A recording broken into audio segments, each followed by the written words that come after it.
Out of the gates and ready to go. Hot Mike with Hutton and Withrow underway on this Friday edition.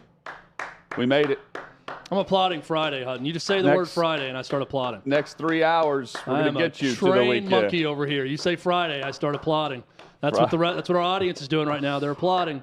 They're ready for the weekend. I'm ready for the weekend. Let's close strong, shall we? Absolutely. We'll do that over the next 3 hours. We've got Brett McMurphy from Action Network, college football insider, who will help us break down the biggest topics in college football, which, of course, centers around what's going on with the Pac-12 now that everything's official. Colorado is headed to the Big 12 in 2024. Details coming up there, plus the gun show. Mike Gunzelman in studio with us from OutKick.com. That will be in the final hour on this Friday. If you're watching live on YouTube, we'll hope you'll certainly subscribe. You can join Chad in the chat. Pound that like button, thumbs up for us, and, of course, just let everyone know we're live each and every weekday in the afternoon starting at 3 o'clock Eastern. Chad, good afternoon. Good afternoon, Hutton, and I'm reiterating to everyone in the YouTube chat right now to smash that like button, so hopefully they'll do so. Speaking of, our top headlines are scorched earth each and every day here on Hot Mic. Scorched earth, that has to be the feeling now that Colorado is official to the Big 12 and what it means for the Pac-12, Chad. Everything's signed, sealed, delivered. We've seen the quotes. The best quote coming from Commissioner of the Big 12, Brett Yormark, who in Michael Jordan-esque fashion just says, quote, "They're back," in a press release from the conference. Colorado back to where they were, and now the Pac-12 is acting like they're open for expansion. They have a plan. They have a media rights deal that they're going to unveil, and that's going to be on par with the Big 12 or the ACC. We've heard all that. And now the silence from many of the other schools within their conference, and some have said that they're going to back the Pac. But Colorado, Chad, I'm thinking if you can't keep them in the mix, how does the Pac-12 actually expect to keep their biggest brands in the mix? It's a bigger topic that we can dive into. This is a no-brainer for the Big 12, and would it have been a no-brainer without Deion Sanders there? It still fits. You still get the Denver market, and you get a representative who certainly represented well while they were in the Big 12 to begin with. I still think it's absolutely a possibility. Just like Arizona State, not on the map for football right now, but they're being vetted. UConn football, not on the map for their program. They've been vetted for the Big 12. Colorado would still be there, but this puts it over the top based on where we're headed with primetime. I'm going to get into this a little bit deeper later in the show, but the Pac-12 had the opportunity to prevent all of this and to put themselves at the forefront of the future of college sports and what we all know is going to eventually happen. And they didn't. And while that statement from the Big 12 of their back was brilliant, and I loved it, and it was powerful, and it was a statement of victory, whatever the hell George Kliavkoff put out last night about how academically minded they are and world-leading universities and every sport is blah, blah, blah, blah. Nobody cares, dude. Nope. Nobody cares. You were getting rated. You lost one program. Now the only question is, who does the Big 12 want next? Is it one of the four corner schools, the four corner states? Is it Oregon and Washington, which would be a death blow to your conference? This is awful news for the Pac-12. And the worst part of this is that Colorado and others have heard whatever it is that George Kliavkoff was selling on a media rights deal, and they said, thanks, but no thanks. Specifically, and this jumped out to me, in the statement from Colorado's president about why this was important, quote, "A relationship with both Fox and ESPN were important to us," which we knew was not going to happen in the Pac-12, and tells you that whatever he's talking about right now, Kliavkoff, and whoever he's negotiating with, was not something that was seen as even close to what Colorado could guarantee themselves in the Big 12. That's bad news. But if Colorado realizes that, so does everyone else. They should. I mean, Oregon certainly has to be viewing it that way. Washington as well.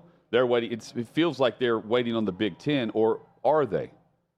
Because they've been waiting on the media rights deal on whatever's going to happen moving forward with the Pac-12. And now you look around for expansion, and we can discuss those options a bit later in the show chat. But, I mean, you look to the Mountain West, right? I mean, that's the direction you go if you're the Pac-12. But that's not – I mean, how do you keep yourself in the mix the way the Big 12 did? And look, I think that the rest of the programs that are left, maybe not a Utah who hasn't been around the Pac-12 for that long. They're a loyalist, but a lot though, of to the those Pac-12. institutions have been around for generations. Yes. In what was the Pac-8, and then the Pac-10, and then now the Pac-12. So they're looking for any reason to hang on and not leave. Colorado wasn't one of those programs. Their fans feel more of an affinity for the old Big 8 and now the Big 12 than they do the Pac-12. So it was an easy decision for them. It will be a difficult decision for whoever leaves next. I don't want to make it something small and a no-brainer and, they're definitely going to leave for the Big 12. But what Colorado is saying is, from a future stability financial standpoint, it is a no-brainer for us right now. May not be a no-brainer for everyone because of the loyalty to those rivalries and the loyalty to that conference, but it's clearly the better business decision. So now who is going to be the next to claim that and say it's a better business decision? My vote is Utah as the one that makes the most sense to go ahead and move, because now they'll have BYU within their new conference also. We'll see if they're thinking the same way, but if I am given the hard sales pitch right now, if I'm Brett Yormark in the Big 12, I'm doing so with the Utes of Utah. And reports are that Yormark wants UConn because he's from that area and he wants the New York market of what UConn would bring. UConn is also thinking about the future of their media rights deal in their current conference and where it's headed if realignment continues to happen even on that level. Meanwhile, if you're the Big 12, why don't you add 3 more instead of just 1? Because you can get an Oregon, a Washington, Utah, Arizona State before more realignment happens and others grab up certain programs that you would have your first choice over. It's a fascinating time. And it's hard to believe that 2 years ago, the Big 12 was viewed as we see the Pac-12 today, which is dead to rights when Texas and Oklahoma bolted. And it was the same feeling when USC and UCLA were headed to the Big 10 starting next year. Chad, it's one guy stepped up, one new commissioner stepped up and led, and Klavikov took over a bigger mess. But it's a mess right now based on the seemingly no path, no direction, and no foresight to see this was coming, even though everyone was talking about Colorado leaving. And one final note on this. It was, 3-4 months ago, Davey will probably remember as well, the CW was thrown out there as a possibility for Pac-12. Yep. CW today has announced that they have come to a long-term agreement with NASCAR starting in 2025. All 33 races, practices, qualifying will be on the CW. And I can't help but view that and think about the options that the Pac-12 had or would have had and wonder where the money was versus what NASCAR means as well over free television, more or less, instead of the streaming services. And what the Pac-12 realistically is thinking now versus what they thought when they were flirting with the CW, but not really. Maybe they wanted both, but maybe not. I mean, call me crazy. I think Apple TV is a better option than CW. So if that's what we're talking about but that's just me. I mean, that's my personal preference of where I'd go before the CW. But clearly, linear television still has a lot of value. I mean, that's what Colorado's saying. That's what every other conference is saying. They don't want all of their games moving to streaming outside of maybe 2 football games a week during the season, but that's what it looks like is happening with the Pac-12. Davey, what do you have? Well, I do want to add, so that deal with NASCAR and the CW is just for the Xfinity Series, so it's not for the Cup Series. So it's the level down from where you'll see the biggest drivers racing. But I think that's 7 years, $150 million. But they race on Saturdays, correct? Xfinity does, yes. And that's on CW. Yes. I was just saying from a NASCAR standpoint, the fact that they did that for the lower level racing is still pretty – I'm surprised they were willing to spend that much. Yeah, I mean, but – do you want football, college football, or the second tier of what NASCAR was providing. Again, and NASCAR's doing everything in-house now. I'd it's rather a very have, interesting stance that. I'd rather have college football, but I'm a me college too. football No, fan. me too. So, but that tells what's the me, better business decision? I don't know. But that tells me that the Pac-12 really wasn't interested based on whatever they have planned, and we still don't know. Chad, great news for the Bengals, for the NFL in general. Joe Burrow, a strained calf. We had Dr. David Chow, Pro Football Doc, on yesterday and discussed this, and he said, you know, if in fact it's a strained calf, he's going to miss the preseason, but he more than likely will be ready for week 1. This is the best case scenario based on the video that we saw, where, I mean, worst case would be today, Trevor Siemian would be the starting quarterback of the Cincinnati Bengals. That's not the case as they head into a big year for Joe Burrow and a huge contract extension that's still to come. Dr. David Chow is almost batting 1,000 when it comes to immediately diagnosing what the issue is just by film. Yeah. And seeing the injury, because he came on with us yesterday and said right away, calf strain, right? And that's exactly what it turns out to be. Really good news, but just going back to our interview with Dr. Chow, the one thing that I would caution about with NFL fans, not just Cincinnati fans, these things can linger. That's what he said. This is one that, while he's not going to miss a game to start the season, it's something that can continue to be an irritant, can pop back up at any time, and could cause him to miss time within a game or 1 week during the year. So that's what you monitor right now, but good news that it's nothing that requires surgery, which Hutton is not the case across the league with star players. Great tweet, by the way, from the Bengals. Everyone, please stop calling and offering us your calf muscles. It doesn't work like that. Joey will be back. Calf transplant is real. Calf implants are real. I don't know about calf transplant. Hopes and dreams crash, though, if your star quarterback among the elite goes down for the year on day 2 of practice, rolling out to his right, throwing against air, you know. Jalen Ramsey, meanwhile, good news for him as well, all things considered. Went down with a knee injury, was carted off. Is not a torn ACL, but he is going to have knee surgery. The ACL is intact. That's great news because Mike McDaniel, head coach of the Dolphins, says that they expect him back midway through the season. And I think the initial report was 6 to 8 weeks. And that's big for the Dolphins because they acquire him via trade from the Rams.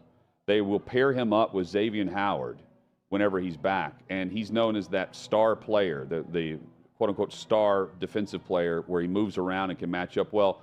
They have drafted Chad. If right now they're going to have to plan without him. Cam Smith from South Carolina, they drafted him in the 2nd round. They went through a ton of secondary injuries last season, and they have tried to bolster that through free agency via trade here and then through the draft using a 2nd-round pick on Cam Smith, who will not be on anything mic'd up. We can safely say that based on our conversation with him at the Super Bowl. Well, he may be mic'd up. There's just going to be a lot of profanity being said based on what he said post-game one time that we asked him about, that he's not a man of a lot of words after we interviewed him. We can say that. He's not going to be giving any dissertations to the league anytime soon, but maybe he'll get mic'd up for something entertaining he says during the game. That Dolphins secondary with Ramsey may be the best in the NFL. So that is a huge blow. It's good. It's not season-ending, but that's a huge blow, at least in the beginning. Yep. Great news for Bronny James, released from the hospital yesterday. He is home with his family. The 18-year-old at USC, they're doing some workouts prior to a trip that they're taking to Greece for their basketball program, and collapsed with a cardiac arrest. Had to be rushed to the hospital. And he was in ICU for a period of time. Then he was in stable condition, and now he's home. And LeBron James tweeted, "Everyone doing great. We have our family together, safe and healthy. We feel your love. We have more to say when we're ready, but I want to tell everyone how much your support has meant to all of us." This is great. And they had this issue with their freshman center last year. He came back and ended up playing in 14 games. You got DeMar Hamlin with the Bills, who recovered much faster than what it looked like he was going to as he was laying on the turf in Cincinnati on that Monday night. So here's hoping that Bronny can get back on the court and that everything goes well. Well, look, there's no doubt LeBron is concerned about what exactly happened, his being a parent, both parents, his entire family. So he said there will be more to be said. So I'm sure they're looking into the cause of whatever happened with a cardiac arrest, and it sounds like LeBron James is going to maybe communicate that what happened. We still don't know with DeMar Hamlin for sure. I don't think anybody with DeMar Hamlin's camp has come out and said it. Jamie Foxx, still don't know. He came out and posted a message saying he's ready to work and he's getting back to work, but don't know what happened with his health issues. So that kind of falls in line with not a lot of info being shared on some of these erratic health problems that we've seen, the catastrophic health issues out there that have been in the spotlight lately. So maybe we'll find out exactly what happened with Bronny James, but in the meantime, here's to being thankful that he is okay and he's back with his family and has been released from the hospital. So that's the good news of all this. And Chad, as we head to break before discussing super conferences and one Power 5 coach who believes we're headed that way after we've all been discussing this for quite some time, Ian Rappaport with the breaking news on Ramsey. During the surgery this morning, they went ahead based on everything that they saw and went through with a full meniscus repair this morning, knocking him out until December.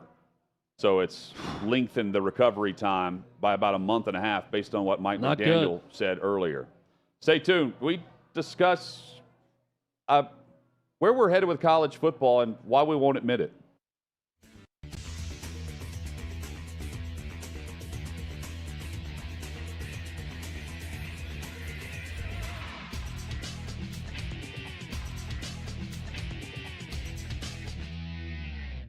Jason Aldean's new song.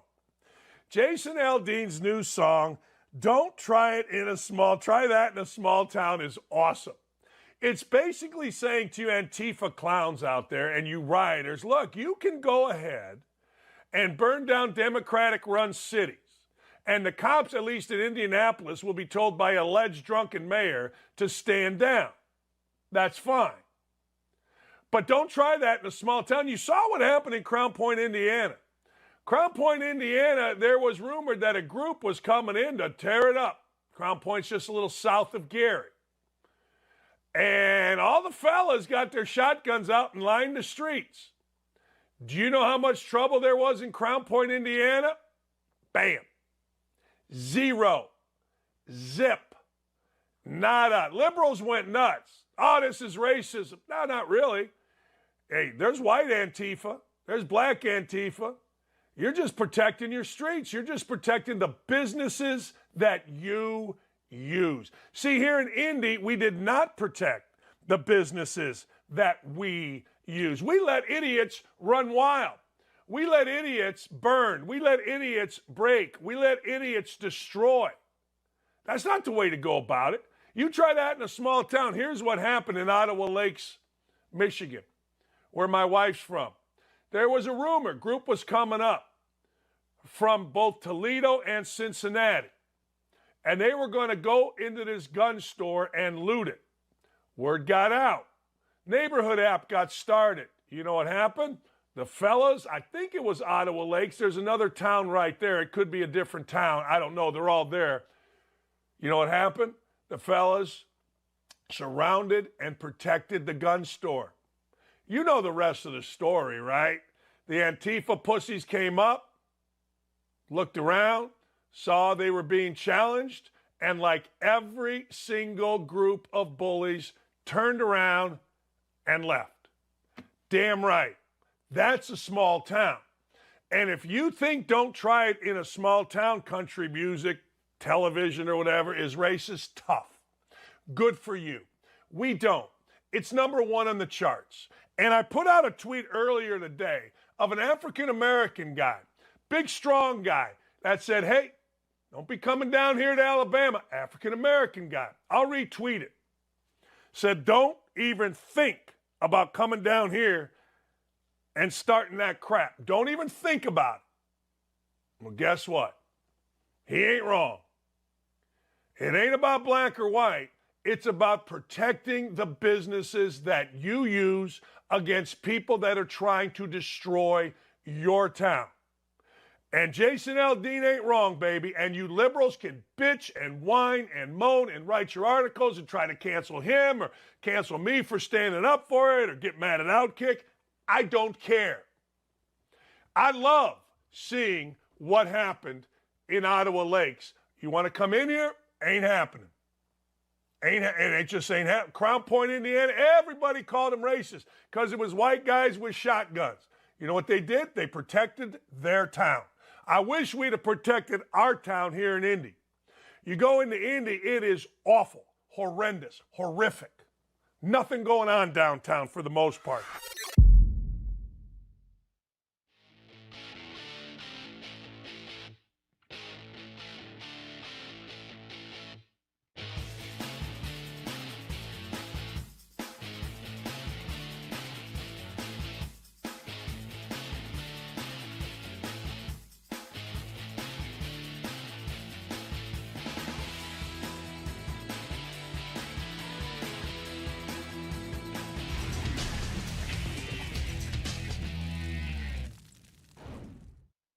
Sixth and Peabody, our location. Jam-packed today. Headed into the weekend. Glad you're with us across the OutKick network. We're with Yeehaw Beer and Old Smoky Moonshine here in the facility that also houses the OutKick studios. Chad, the chat will be hopping. You're in the middle of this, right, on YouTube? I've been thrilled with our chatters over the past couple weeks. They've been getting after it. They've been getting after each other. They've been getting after me. I love it. We tear into each other, but we break each other down, Hutton. It's much like the Marine Corps. We break each other down. It's like boot camp, and then we build each other back up by the end of the show. So it's a full circle. And then we tear each other back down again by the end of it. Kind of great. What some coaches are doing with NIL and the transfer portal, and then what others are not doing by embracing it. Kyle Whittingham, he shared his thoughts on the future of college football and realignment and where they're headed as NCAA in Division I. Chad, it's nothing new to us and what we've been discussing here on the show as far as super conferences go. But the Utah head coach said that he believes that there are going to be massive changes in super conferences, and it's not going to be in the far distant future. It's going to be very soon. Quote, it's going to be unrecognizable from what it is now. And then eventually he believes that the super conferences will split off from the NCAA and govern themselves. This is where we're headed, and the question is, who's leading the charge, and why isn't it's not already happening? And I'm assuming that's the case because the positioning is taking place now. The Big 12, they stayed afloat whenever Texas and Oklahoma left for the SEC, which starts in 2024. The teams they're brought in and the teams they will continue to bring into their conference make them relevant.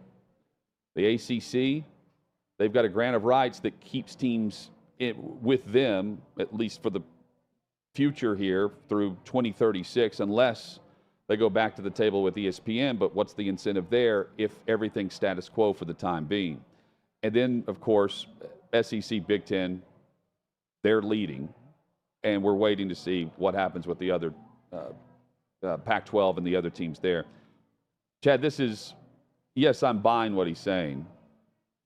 I don't know why more coaches don't just admit it publicly from what everyone knows is going to happen as far as governing bodies are concerned. There are certain conferences that won't be able to pull off what the SEC and the Big Ten are able to do. And that's just based on the media rights and the money coming in. And then if you want to be a part of, what would be, I don't know if we'll call it Division I, but the Super Division I, well, you're granted access based on the media deals that they have in place. But with the new grant of rights and the new deals in place for the SEC that goes into effect next year, CBS, Fox, NBC with the Big Ten, I'm not sure how that all plays out. If the super conference teams are going to have a blend, so to speak, of a schedule, but that is definitely going to be where we're going, based on the fact that no one can stay put for very long. No, and I don't like it when media people, say, as you heard me state, or as I've said, and kind of brag on themselves and pat themselves in the back. but I'm going to do that right here anyway. We've been saying this for 4 years, Hutton and I, on any show that we've hosted, 4 or 5 years. We have consistently stated that what Kyle Whittingham is saying is going to be true. College football at the highest level will become an NFL-like model that will feature not 32, maybe 64, just like he says, maybe 70, maybe 58. I don't know the exact number of programs, but there's going to be a central governing body that only looks at college football. There's going to be almost a professional-esque model to it. There's going to be more regulation on roster and what you can do. I do think there's going to eventually be some sort of option of going to school or not. I don't know how that looks in terms of employment or unionization and all of that. But it's going to a system of haves and have-nots. It's already been there. But now we're saying it honestly, that there are haves and have-nots in college football. MTSU can't compete with Alabama. From a financial standpoint, resources, history, facilities, everything, they can't do it. NIL is not this scary boogeyman that it is for everyone to all programs. They can handle it. They can pay the players on the side. They can get it done. What coaches ultimately don't want is to continue to have their job become more and more and more difficult. And that's what it is right now. They're NFL coaches, but NFL coaches, they're like teachers.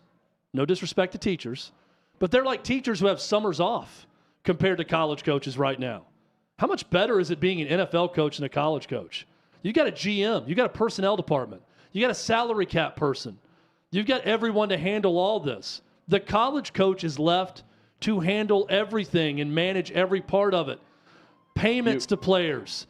Who's upset about NIL? Every part of recruiting down to 8th and 9th graders leading up to everyone in your program. Transfer portal. Who's in it on our side? Who's coming into it that we want from the other end of it?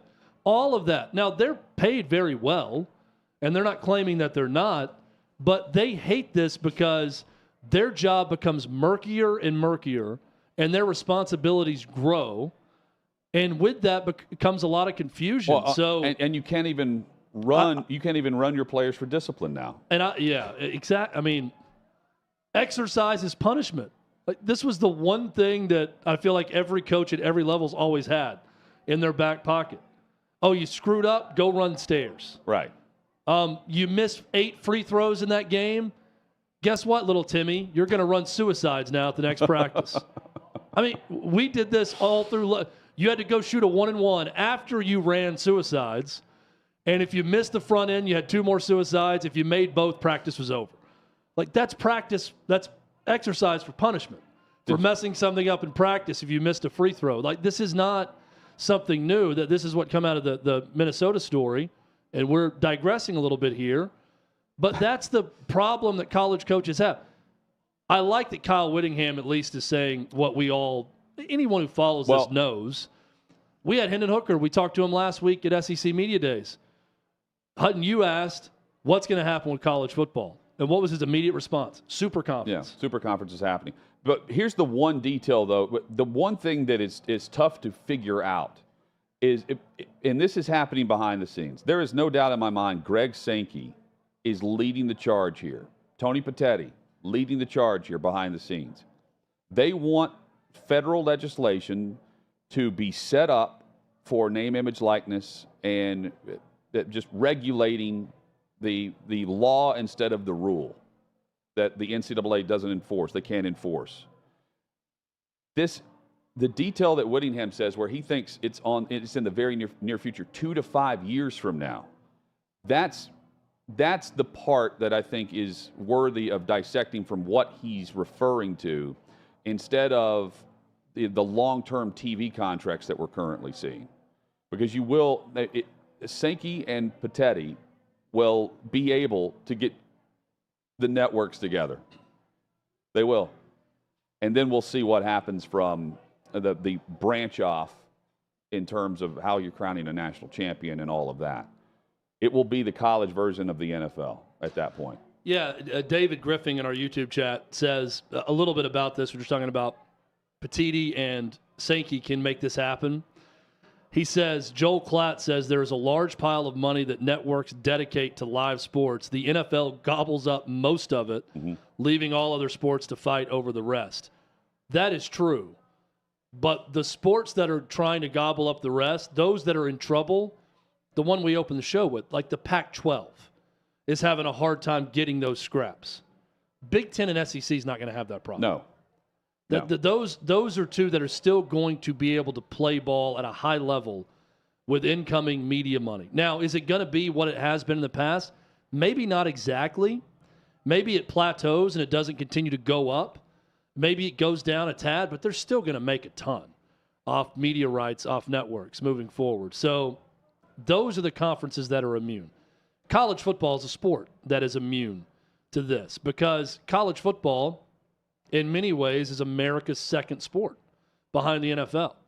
So the money's going to be there for the top two conferences and Notre Dame. So when Texas and Oklahoma took their portion of what the Big 12 was making, which was a large sum, like what, 70% or something of the income of the conference.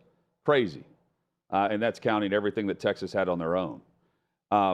They did a very nice job of finding the right programs to fit their model to stay afloat. And they ended up getting $31+ million per school per year based on the new grant of rights and the media contract that they have. They brought in BYU, UCF, Houston, Cincinnati, and now Colorado. The Pac-12, meanwhile, Klayavakov and the conference is, their response to Colorado bolting is they're going to embrace conference expansion now. And I'm thinking, okay, who would that be? I mean, are you going after, if you just brainstorm for a moment, the Mountain West, San Diego State practically begged you to give them an offer, and you didn't. And a month later, Colorado's leaving. That made sense to replace, you have the swap. Wyoming, Boise, there are plenty of programs to choose from, but that doesn't have the same bite that what the Big 12 went out and did when they did it. Plus, well, those programs fill out a schedule. Well, exactly. They fill out numbers you need in your conference. And coming up, there will be others from the Pac-12 that are going to leave. And then they're done. And there's no more Power 5 at that point. And there may not be now because the Pac-12 can't find anyone that actually cares enough to pay them to put them on air. Don't you agree Utah makes the most sense? Yes. For the Big 12? Yes, but Speaking of Whittingham? But if Oregon or Washington is truly interested, based on the fact that but if I'm Oregon or Washington, Hutton, I am holding out for the Big Ten. But if Jim Williams and his sources at Michigan and Penn State, what they said was they're going to wait to see how the transition goes with USC and UCLA, and they're going to monitor the NBC contract with Notre Dame. And then they'll potentially look back and see, okay, who are we considering, and is the timing right? And Jim mentioned on Twitter, he's like, that tells me that Oregon, Washington, they're not leaving for the Big Ten anytime soon. But as you see the conference that they're in and their value, why stay put with them if you can leave and go somewhere else? Again, I'm not sure what makes sense for the Big 12. I do know Utah makes a ton of Arizona from the basketball standpoint, massive, and then and regionally. And then if you get Oregon, you're getting the brand. Well, I think Utah or Arizona, if they jump to the Big 12, my reaction would be, nice job, Big 12. That makes sense. Makes sense for the other school, too. Right. If Oregon or Washington bolts for the Big 12, my response would be, good Lord, you have just raided their top dogs that are left over. And that is a huge coup and a grand slam home run for the Big 12 because those programs are geographically isolated in the Pacific Northwest. They both have long-standing relationships as members in good standing of the Pac-12 and every other iteration of what that conference has been called. And they're the top two names you hear for future Big Ten expansion. So I wouldn't bemoan the move. It would also feel like an intermediary. Like you're moving to the Big 12 to take what's best right now in front of you in hopes that either the Pac-12 can figure it out, which they wouldn't without you, or you get invited to the Big Ten. So in that case, I can understand them saying, we'll take whatever the money is here in this next media deal and then lay it out and see if we can join the Big Ten at some point. If I'm Oregon and Washington. Not if I'm Arizona and Utah. Well, and then I'm going now if I'm one of them. And then consider Brett Yormark's passionate about pitching UConn to the presidents and chancellors. There are multiple reports about that, and the fact in June it's already been confirmed that they were vetting UConn along with Colorado. So if you get them and you get the other corner of the Northwest, you have teams in every corner of the United States at that point. I see that move, and I know that's what he wants, and I understand the value of a Northeastern, New York City adjacent type program like UConn. UConn basketball, I hate this for them. To leave their conference with all of their rivals, and now your biggest conference rivals are going to be West Virginia and Cincinnati, I guess, in a new and then the football program is going to get slaughtered. It would be about hoops. Maybe it does elevate them, and they can get better recruits now and then compete. But how has that gone for Rutgers since joining the Big Ten in football? But they've sucked throughout. But if you're making a super conference and you're trying to own everything else other than what the SEC and Big Ten hold, that's a move you make. But it's for something that he knows is going on behind the scenes. I don't like it. And UConn would jump for that too, for We'll see. what's going on behind the scenes. Coming up, we dive back into Northwestern and Mario Cristobal and a former Broncos offensive lineman in Sean Payton.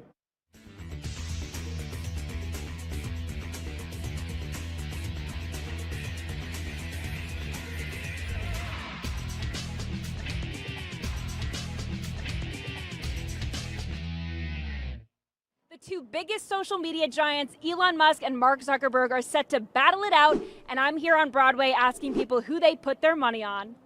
Mark Zuckerberg or Elon Musk, they're going to fight each other. Who do you think's going to win? I think Mark's got him. Really? Yeah. Why do you think that? Because he's a man. Okay, and Elon Musk isn't? Oh, well, of course, he's got money. Okay. He's got money. Money, well, money's money. Elon Musk or Mark Zuckerberg in a fight? I don't know. I'm going to go with Musk. Why? It just seems like he's a little bit younger, a little bit smarter. You just got a good feeling about him? I got a good feeling. Elon Musk or Mark Zuckerberg? Musk. Why? He trains. That guy's going to beat his. But Mark Zuckerberg is actually training jiu-jitsu for 9 months. Not happening. Elon Musk all day. Elon Musk. Why do you think? He has no soul. I mean, I think he's definitely just going to no holds barred. Elon Musk. Why do you think that? I don't know. I feel like he's stronger and smarter. Oh, Elon Musk. All the way? Why? All the way. He's an animal. Think about it. Mark Zuckerberg's been training for 9 months jiu-jitsu. You think Elon Musk can take him? Yeah, I think he could take him. Elon, that oh God, stop playing with Elon. Elon really do this out here, for real. I hope Elon Really? Why do you think so? got better ideas. Zuckerberg's like 5'7", 155. Musk is 6'1", 190. But Zuckerberg's been training jiu-jitsu for 9 months. Elon Musk or Mark Zuckerberg, who's going to win in a fight? Oh, Elon Musk. No doubt. Why do you think so? He's the GOAT. I've been seeing all the Twitter handles and all the talk, and I'm on Elon Musk's side. I'm ready for them to get in the WWE ring and then come off the top rope. That's what I want to see. I want to see a people's elbow to Mark Zuckerberg. If one was more likely to be a lizard or a robot, who would it be? Elon. Elon. Okay. I think Mark Zuckerberg will win. Why do you think that? Because I think he already trains MMA. So he's got like the prior experience and stuff. I mean, they're both billionaires, so they have the opportunity to get the best training. But I think Mark Zuckerberg will pull away with the win. Elon Musk. Why do you think so? Because he's bigger. Bigger, okay, but Mark Zuckerberg's been training jiu-jitsu for 9 months. Do you think that matters? No. Zuckerberg, he's part alien or robot, so he may have some secret powers that we don't know about. I was going to say, is that an advantage? Does he have an advantage over Elon Musk then? Yeah, I mean, if he, sheds his skin and becomes an alien and eats everyone, yeah, I think so. Elon Musk is mental, so Elon Musk. All it is just he's mental. He's mentally crazy, so. He just wouldn't care, would he? Okay. He'd just absolutely go for it. I think Zuckerberg would be a bit more refrained. Okay. If that should ever happen, which I doubt, but you never know, it'd be entertaining. Elon Musk or Mark Zuckerberg? Elon Musk. Why? Because my dad is in love with Elon Musk. Okay. I think I'm going to have to go with Zuckerberg. I mean, Threads just came out, so. Who do you think would win? Zuck. Why do you think so? Because he's not a real human. He's a robot. So he'll use that to his advantage. Yeah, and all the Krav Maga stuff too. Yeah. Yeah. Who do you think would win in a fight, Mark Zuckerberg or Elon Musk? Elon Musk. Why do you think Elon Musk? I think Elon's He smarter. works with robots, so maybe he built a robot to fight for him. But what if Mark Zuckerberg is a robot? Oh wow. Then I might have to change my answer. Who do you think is going to win? Me.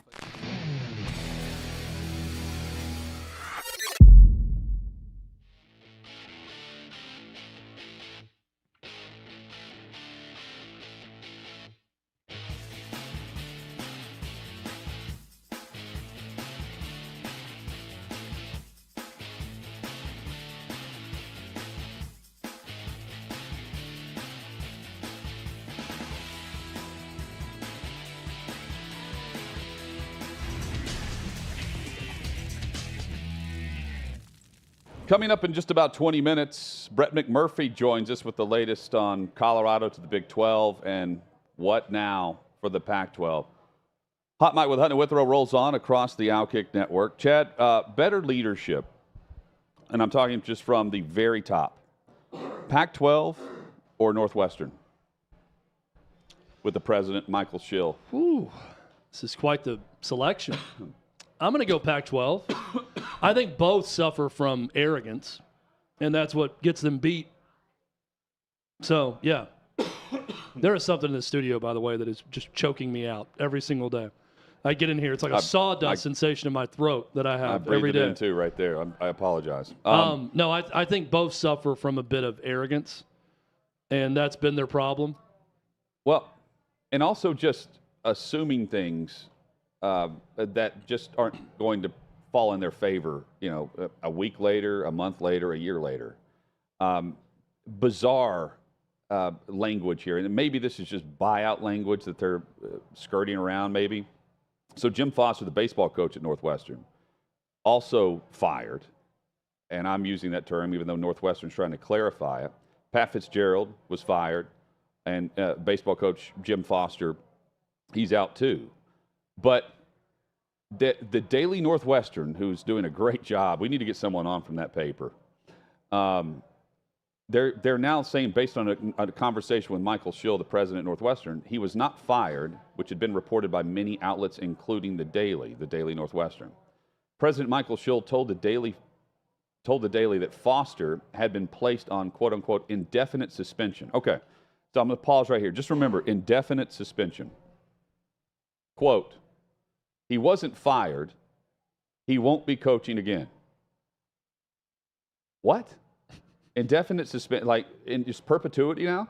Like he's just going to sit around and never be. Is he like an adjunct professor now? Is he professor emeritus at Northwestern University? They're just going to pay him, but he won't be coaching? Yeah, but why? Because he's not fired, but he's still an employee? You just reassign him, but indefinite suspension, but he wasn't fired, but he's not coaching again. Again. What? And this was Derek Gragg's hire, which he admits he regrets. And he Michael should also Schill regret this double glasses look that he had. Jim Foster. Michael Schill said that it hasn't even been brought up that Gragg will be fired. But again, what is going on there? And the lack of just the PR savvy to explain yourself at the time. I mean, I think that they're now so petrified of lawsuits that this has got to be a contractual they thing. have to just say things that make no sense because the lawyers are in on it now. And are they firing him with cause or not? Yeah. They're trying to make sure they can do that. So he's saying he's fired, but not technically fired yet until our team of attorneys gives us the green light to say he's fired for cause, or how we're going to pay him off to leave, or if we're going to pay him off to leave, or it may just be better to indefinitely suspend him, pay him what we were paying him in some way, and then avoid the lawsuit that we're going to face from him. That, oh, by the way, we're also going to be facing a lawsuit from Pat Fitzgerald because he's already said he's going to be suing us. It's a complete dumpster fire mess. And then Derek Gregg, the AD, has excerpts from a book that he wrote with other people apparently 6 years ago that are now controversial.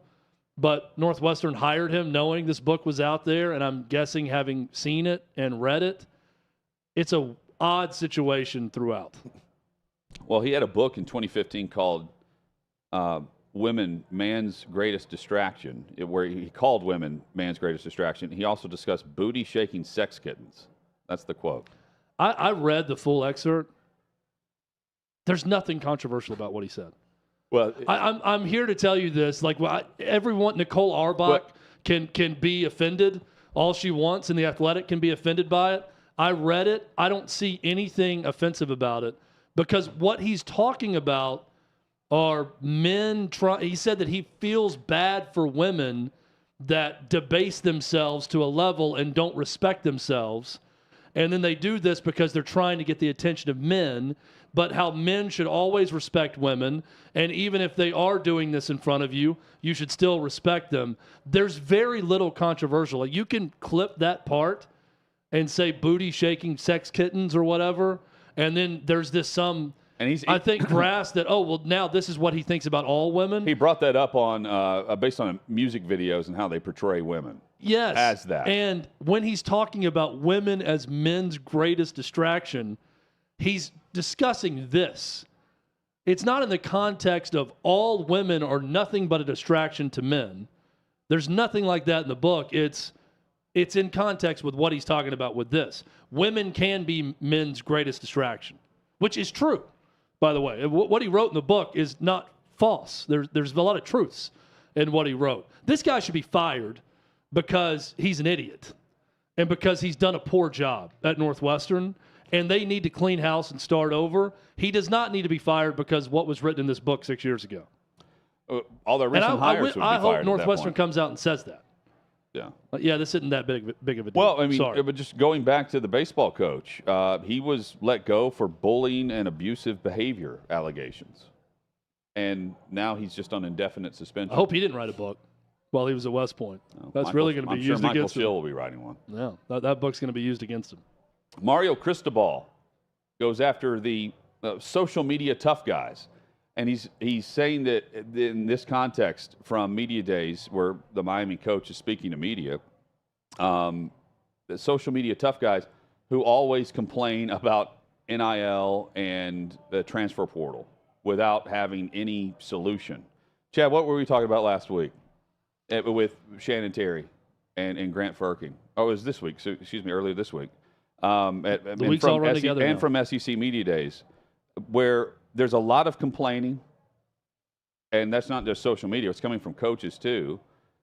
There's no solution. There's no offer for what could be versus what they have right now. I think we're trying to link up Cristobal's comments to Lane Kiffin as far as the social media tough guys. But by and large, his complaints have been to the media publicly and not on social.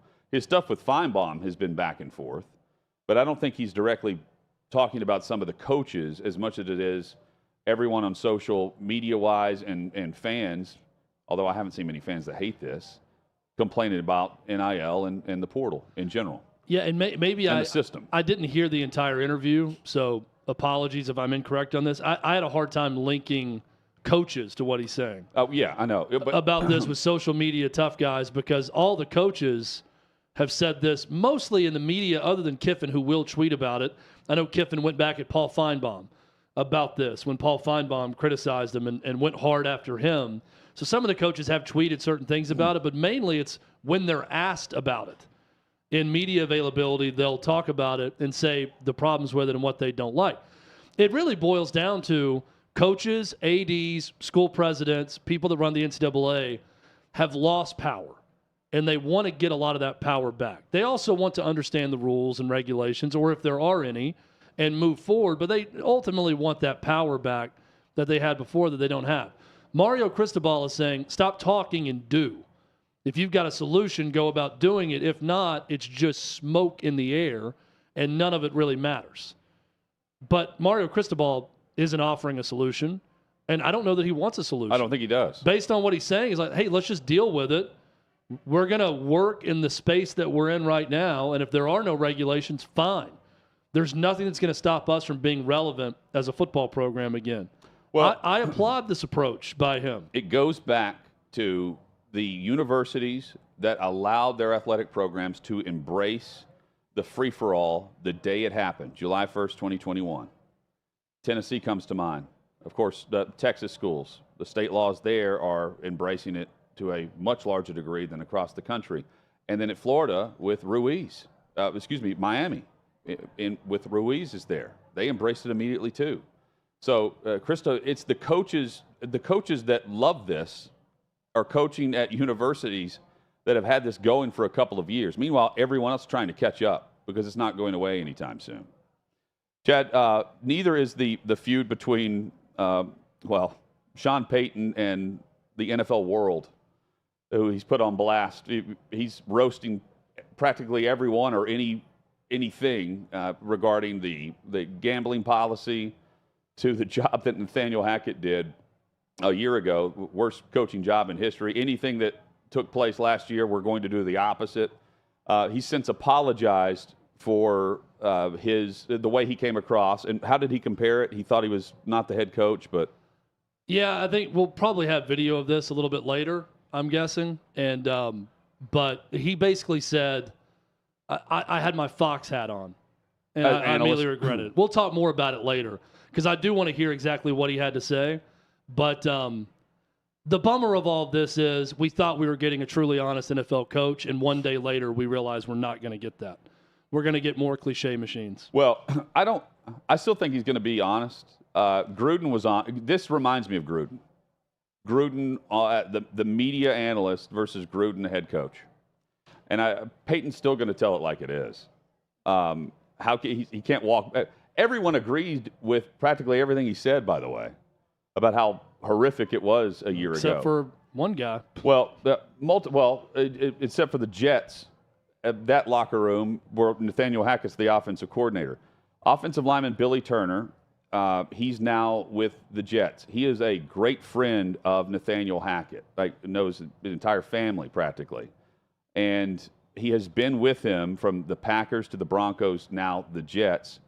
And he called Sean Payton an effing bum.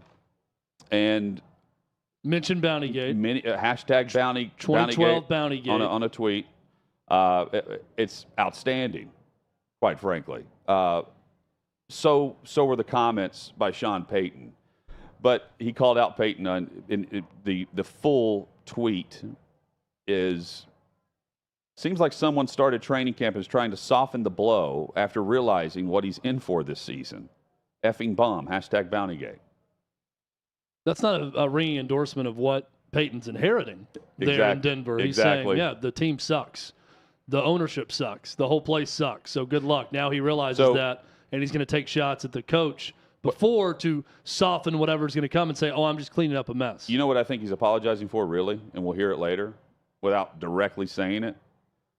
He also mentioned the general manager and the president of the team that allowed some of the policies that were in place versus what he's doing now.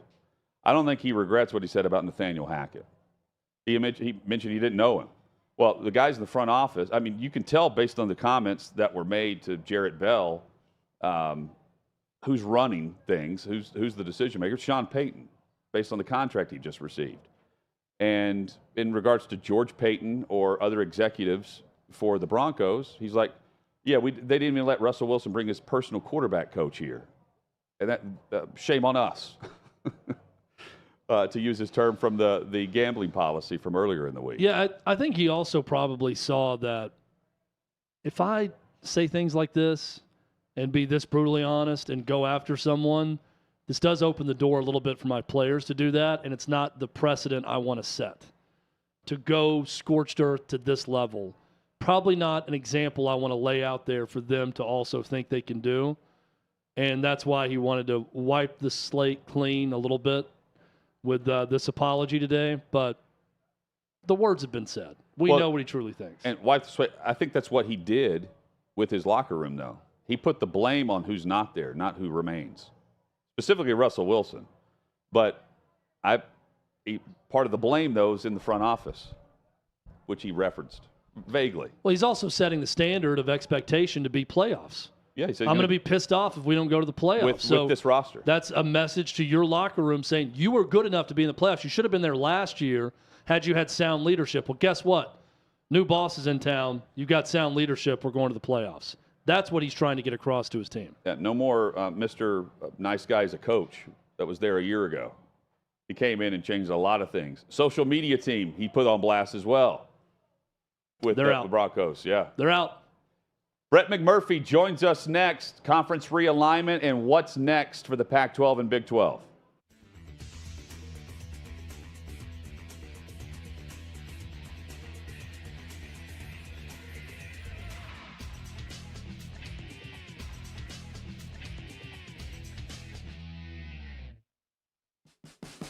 What you're experiencing is the bold taste of a Southern legend. Old Smoky Moonshine and Whiskey, authentic Tennessee mountain-style spirits.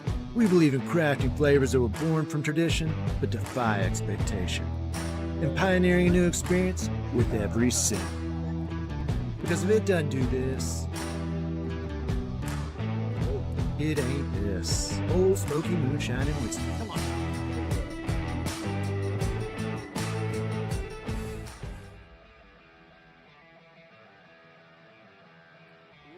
Welcome into OutKick the show. I am Clay Travis, your fearless leader. I am going to continue to argue that sports is one of the great unifying forces in all of American life. ESPN is a sinking ship. Democrats are now the party of the white, woke college graduate.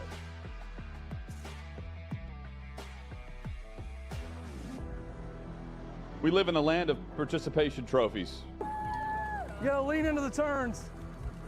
You really gotta lean into the turns. When Leah Thomas walked in that first day, it got silent, and every girl was uncomfortable. Very difficult to go back-to-back years in the NFL with the number 1 overall pick. I just think the way Anthony Bass handled this was so sloppy. Oh, I think it's perfect. And what he reposted he and how he did it. He bent the knee and bowed. He was going to catch the ceremonial first pitch. I've been out of LA long enough to have forgotten that libs, no matter how ridiculous the scenario, are gonna live. Another week of inflation, another week with Biden with COVID, and another set of losers to crown. People don't watch the WNBA on TV, in person, on a plane, on a train, on a bus, or on purpose. The scary thing, Tommy, is in the history of this government, I've never seen them give anything back that they've taken. Oh no, they never do. And they won't. When you're behind closed doors, when you're talking to plant managers, when you're having meetings, when you're with the team, was there an acknowledgement of any of this, an acknowledgement of the situation, the boycott, and then the doubling down about moving away from the fratty image?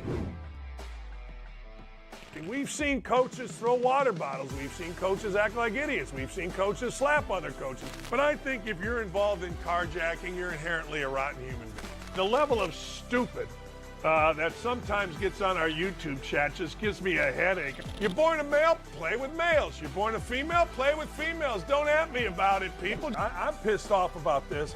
I never did it before in my life, but Trump is being cheated. The American people are being cheated. We, ladies and gentlemen, are being cheated. I believe this person is the greatest player anybody alive will ever see. How can you hate Derek Jeter? A guy's on-base percentage tells me his batting eye, and a guy's slugging percentage tells me if he's a threat. That's the kind of guy that throws a no-hitter, that effectively wild guy.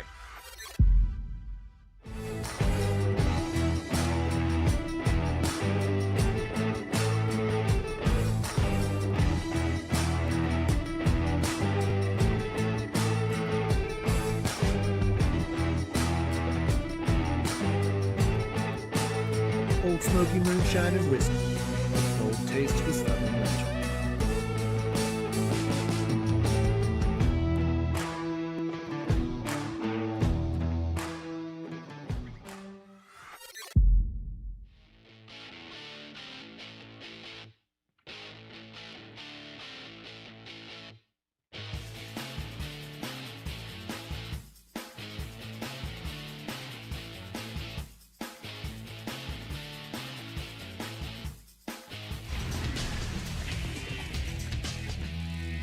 Just like that, the second hour is here, Friday edition. Hot Mike with Hutton and Withrow across the OutKick Network. Glad you're with us there, listening to this great radio partner or watching live on the stream for YouTube. Just search out OutKick. We hope you subscribe while you're there. Join Chad in the chat. And pound that like button. Hit the alarm. Set it for you. That way, every time we go live and everything on demand, you can get the alert from all the great programs here. Chad, we've certainly had a whirlwind of news across college football, and something that we felt was coming was more conference realignment. I mean, why not? We've seen that in July over the past 2 years. Colorado to the Big 12, and now the dominoes as we await what happens with the Pac-12 and member schools and the Big 12 wanting to add more. Brett McMurphy joins us, Action Network College Football Insider. Brett, thank you for the time, man. And your report yesterday with the Big 12 wanting to add between 1 to 3 more institutions, more programs, specifically Arizona, Arizona State, and Utah. Why not? What was the reasoning behind those programs not being a part of the Colorado announcement? Well, those guys don't want to come to the Big 12, at least not yet. Colorado did. I think that was kind of telling that Colorado decided to make the move before they've seen what the media rights deal will be with the Pac-12.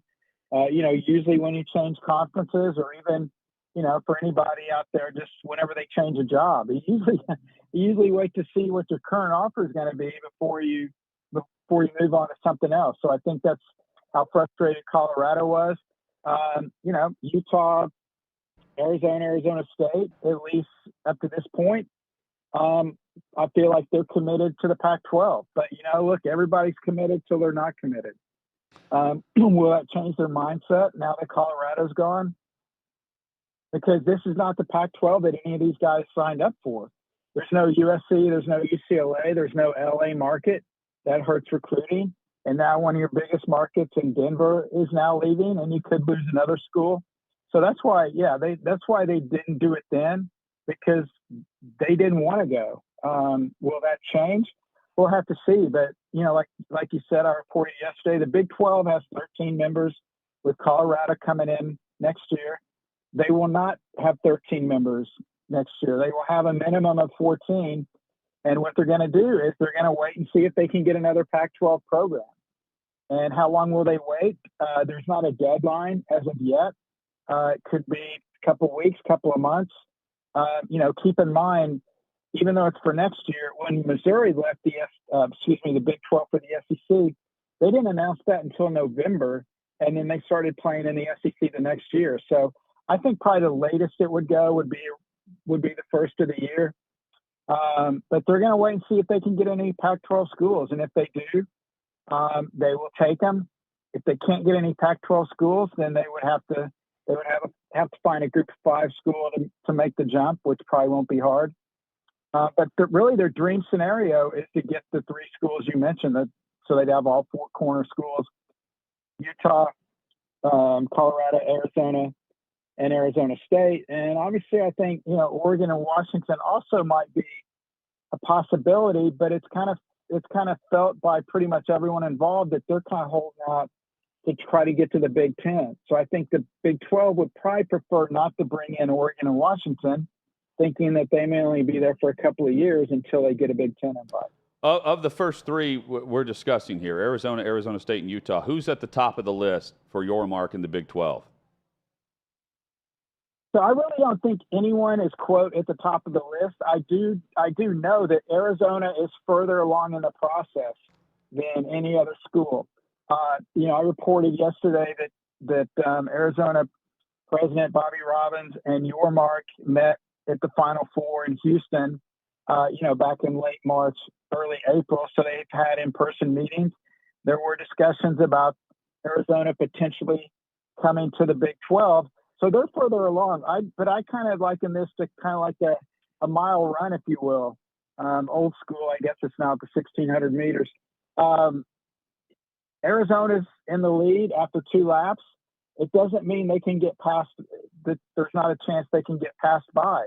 And if Arizona kind of takes their sweet time with this and say one of the other schools we mentioned says, hey, we want in right now, we're ready to go, let's do it, I'm pretty confident the Big 12 would say, okay, let's go. I don't think they're going to call up Arizona and say, hey, this is your last chance. If you don't accept this, we're going to take this other school. So it may be first come, first serve. Or, obviously if the Big 12 can pull it off, they'd love to get 3 schools. If they can't get 3 schools, they'll play with 14 next season in 2024. And then their longer term vision is to eventually get up to 16 schools, the same number that the Big Ten and SEC currently will have going forward next year. Brett McMurphy with us, America's college football insider from Action Network. How forthright has George Kliavikoff been with Pac-12 schools on what that media deal should look like or could look like, and how forthright can he be based on how far along this process is to getting a new media deal? I was hoping you guys would tell me. I mean, this has been one of the strangest media right deals I've ever followed. They're in a tough spot, obviously losing SC and UCLA. But, look, for the last 12 months, almost 13 months, they've been saying they're pursuing a media rights deal. The presidents have come out talking to various reporters in the past 12 months saying a deal is coming soon, a deal is imminent. The Pac-12 even put out a statement back in the middle of February saying we're expecting a deal to come very soon. Well, very soon is 4 or 5 months later, they still don't have anything. So I know they've been very quiet about it. He's obviously kept the information close to the vest where the athletic directors don't even know what's going on. And it sounds like, I'm not sure how many of the presidents really know what's going on. But the thing that he said at Pac-12 Media Day, I was out there in Vegas, where he basically said, we've got a media deal done, but we don't want to announce it now because we want the concentration on football. And thankfully, one of the reporters had a follow-up question and said, so let me make this clear. You have a media rights deal done, but you're not announcing it because you want to concentrate on football. And then Kliavkoff said, well, now you're reading into it something that it's not what I said. And everyone in the room's looking at each other like, no, you just said it's done, and now you're saying it's not done. So there's a lot of confusion. And the problem is for the Pac-12, since they've been working on this, ESPN's gone through mass layoffs. A lot of other media companies have struggled.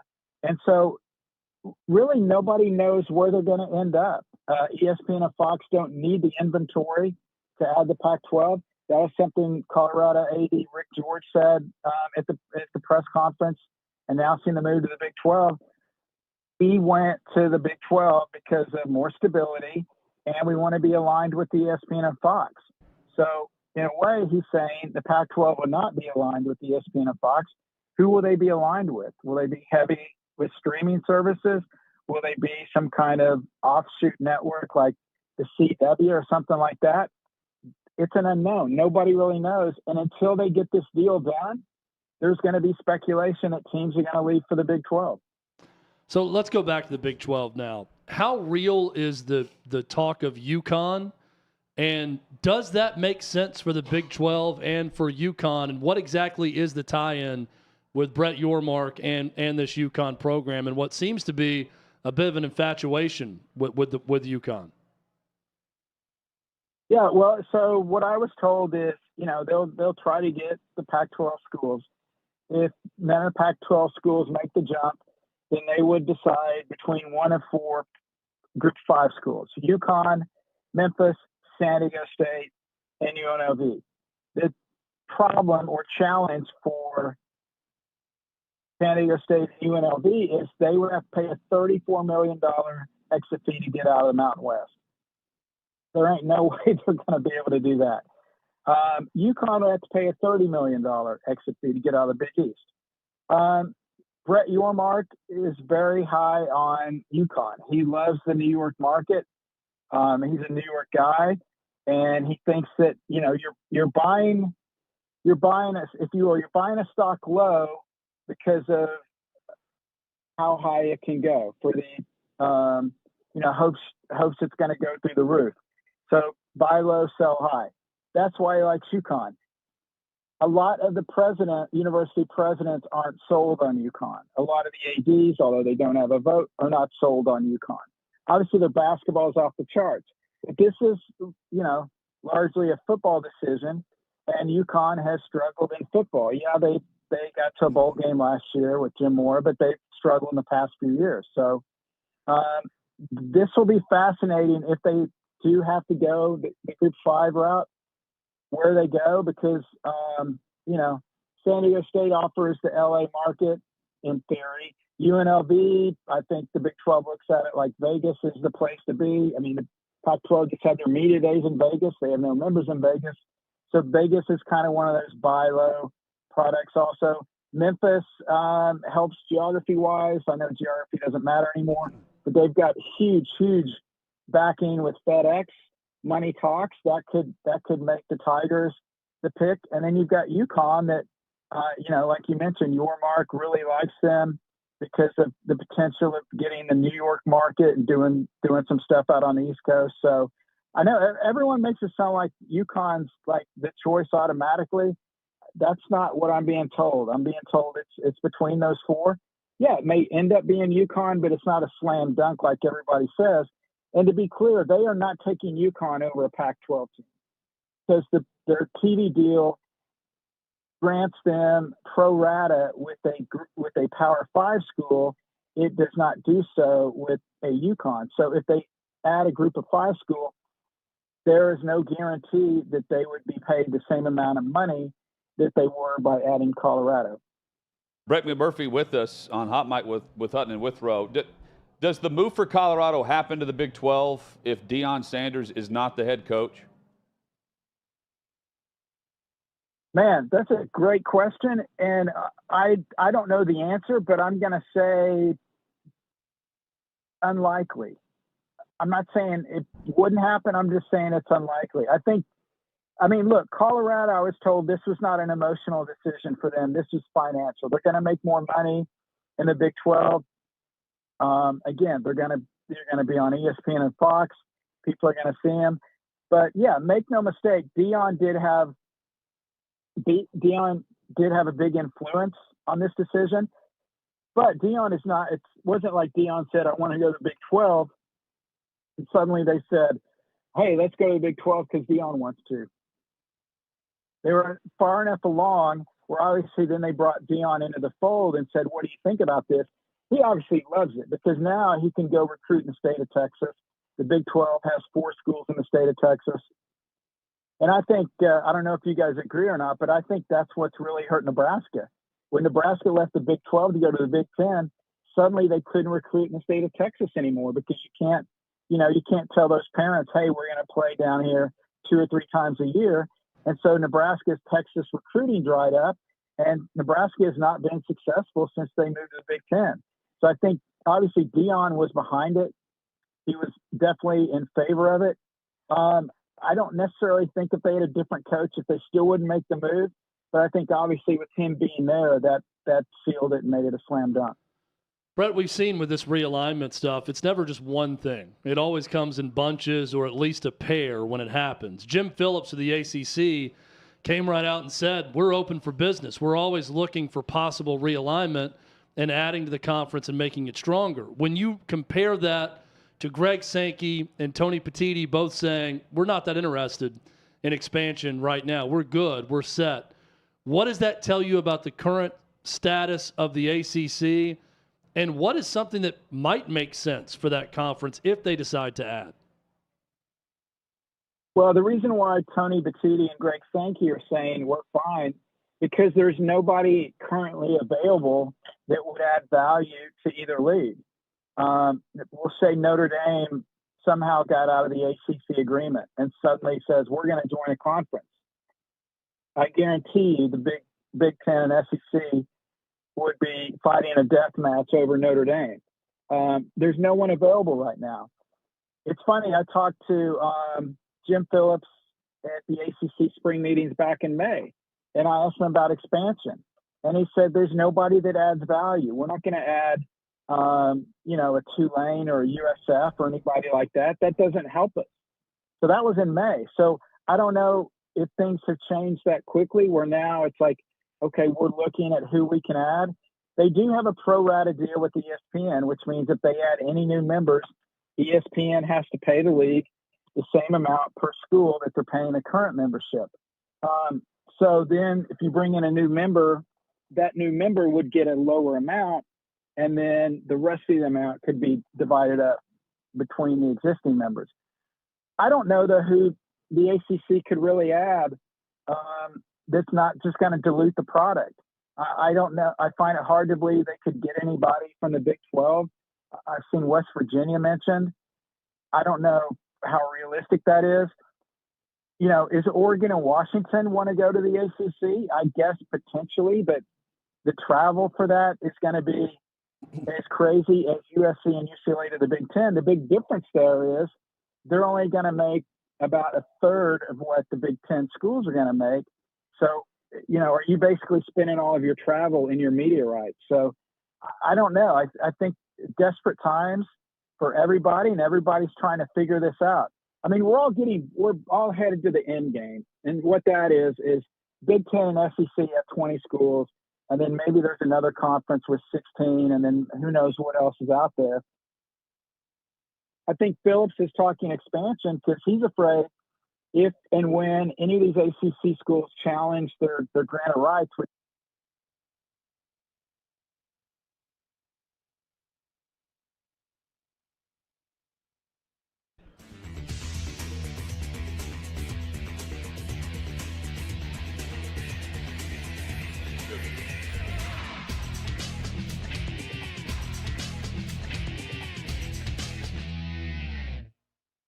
Do you feel as if, well, I'm pretty certain I know your answer because I know how I felt in college. I had to take, my major was actually chemistry at first as well. And I had to take a lot of ethics courses and different, I actually took a gender study course as well. And I felt like I had to tailor my papers a certain way to get a good grade. And what I'm noticing is across the country, that's the consensus. Even in the South, like where I went, University of Kentucky, we felt this way. And so I entirely agree with you that this is, it's happening all over. About the backlash, how I mentioned, she came out and essentially used the argument of your argument was based in white supremacy. Have you gotten a lot of backlash, or do you just kind of get the name calling, such as being called a racist for saying freedom of speech should exist? Isn't that crazy to be called a racist? Calling out being suppressed in school. It's so weird to see where people's heads are at. But yeah, there has been a lot of backlash, a lot of name calling, obviously. And the death threats or I'm gonna show up at your house. I'm like, okay, please do. Yeah. Like it's just a lot of that. And like I haven't had a ton of questioning of what I'm saying because they actually have no objection to what I'm saying. They're just like, you're transphobic. And I'm like, okay, but you have no real argument. That says a lot more about you than me. And it says that my argument is real and I actually am saying the truth and you can't even argue against that. So you're just going to call me a name. And I love that you can acknowledge that because this cancel culture that we live in, they want you to think you'll be canceled. They want you to be scared of the name calling. But that really is all it is. And it speaks more to their insecurities than it does to yours. I saw people on TikTok, Olivia. I saw people coming for your eyebrows. Is that what they're going to resort to? And you're right. It's because they can't dissuade from your argument, which is actually really powerful. And it should boost your confidence. I think when people can look at a situation and take the negative, such as the backlash you're getting, which does suck. There's no taking away from that. It's not fun. It's not enjoyable. It does take a toll on you.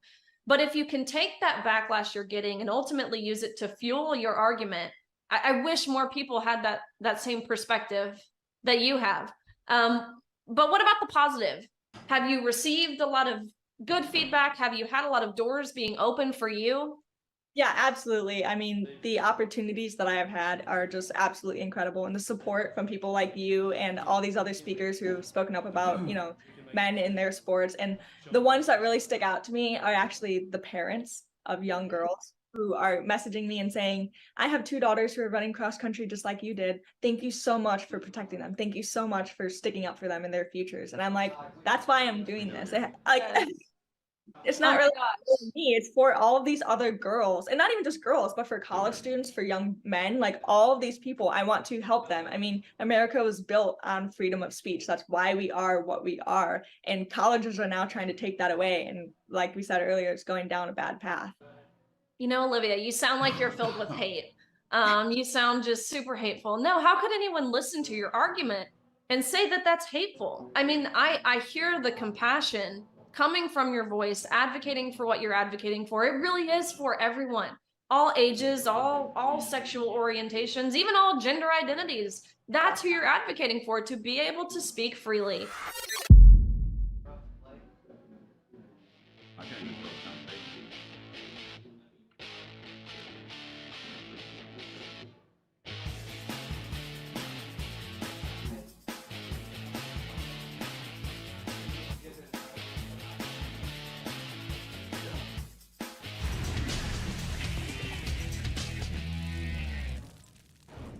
Hot Mike with Hutton and Withrow rolls on across the OutKick network.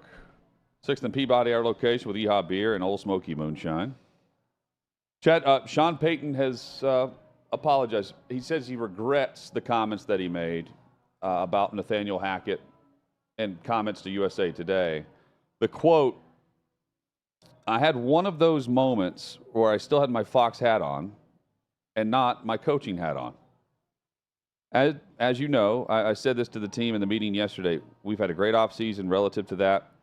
I've been preaching that message, and here I am, a veteran, stepping in it. It was a learning experience for me. It was a mistake, obviously. I need a little bit more filter. I said what I said, and obviously I needed a little bit more restraint, and I regret that.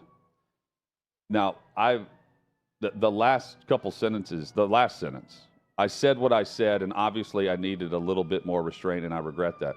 He's not walking anything back in that. He just regrets the fact that he said it in the manner and tone that he did based on what he's been preaching to the locker room, Chad, which is what you mentioned a few minutes ago. I wish he would have said nothing and just rolled right through it and said, yeah, the interview speaks for itself, and that's how I feel. That tells me he's probably not going to be as off the cuff as he was in that interview, which doesn't completely shock me either. I had my Fox analyst hat on is funny about what he's saying. And I also believe that he's trying to send a message with everything that he's saying. So all of that makes sense. And then he goes on to say something about we've had a great offseason other than that. Like that was the low point of the offseason, his interview. I mean, come on. I wish he would just say more like what he said yesterday, and we didn't have an apology today. Well, but again, he ends it by saying, I said what I said, and obviously I need a little bit more restraint, and I regret that. Not having restraint, not the comments. That's how I read into that. But I also hear he's going to show restraint now moving forward. Yeah. And not say exactly what he thinks. As every coach unfortunately does right now. For sure. Chad, Andy Reid was thinking more retirement than what we may have known. He told Jay Glazer back towards the Super Bowl, right before they kicked off, a day or two before, Jay Glazer spoke with Andy Reid and asked him, if you win this game, will this be the final time we see you coach? And Glazer went on to say, it wasn't a no, but he said, look, I'm not getting any younger. I still have a young quarterback. I have a decision to make after this game. Clark Hunt, the owner of the Kansas City Chiefs, said it was never really brought up, although he did reference that Reid had some things to think about, and then there was kind of radio silence on it. And so it kind of festered its own storyline at that point. But at no point did they bring it up within the front office, and Andy Reid is back. He's 65 years old.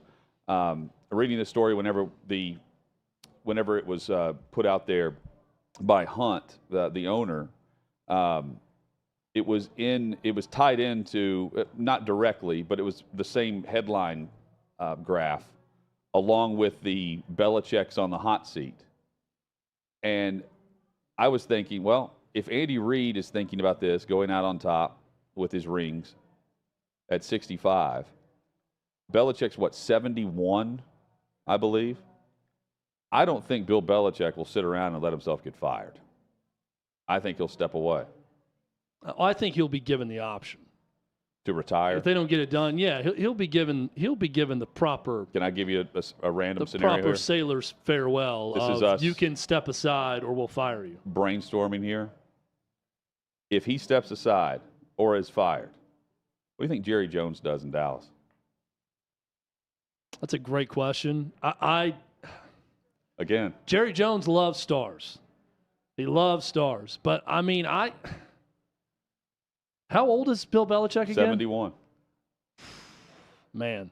Now, how old, this is what I'd like to see. How old was Bill Parcells when he hired him? Not 71, but had to be early 60s good, at the time? Yeah, I mean, at least for Parcells, he took over for Dave Campo and not would be taking over from McCarthy in 12-win team. This sounds crazy for a guy with the Super Bowl trophy and the rings that Bill Belichick has.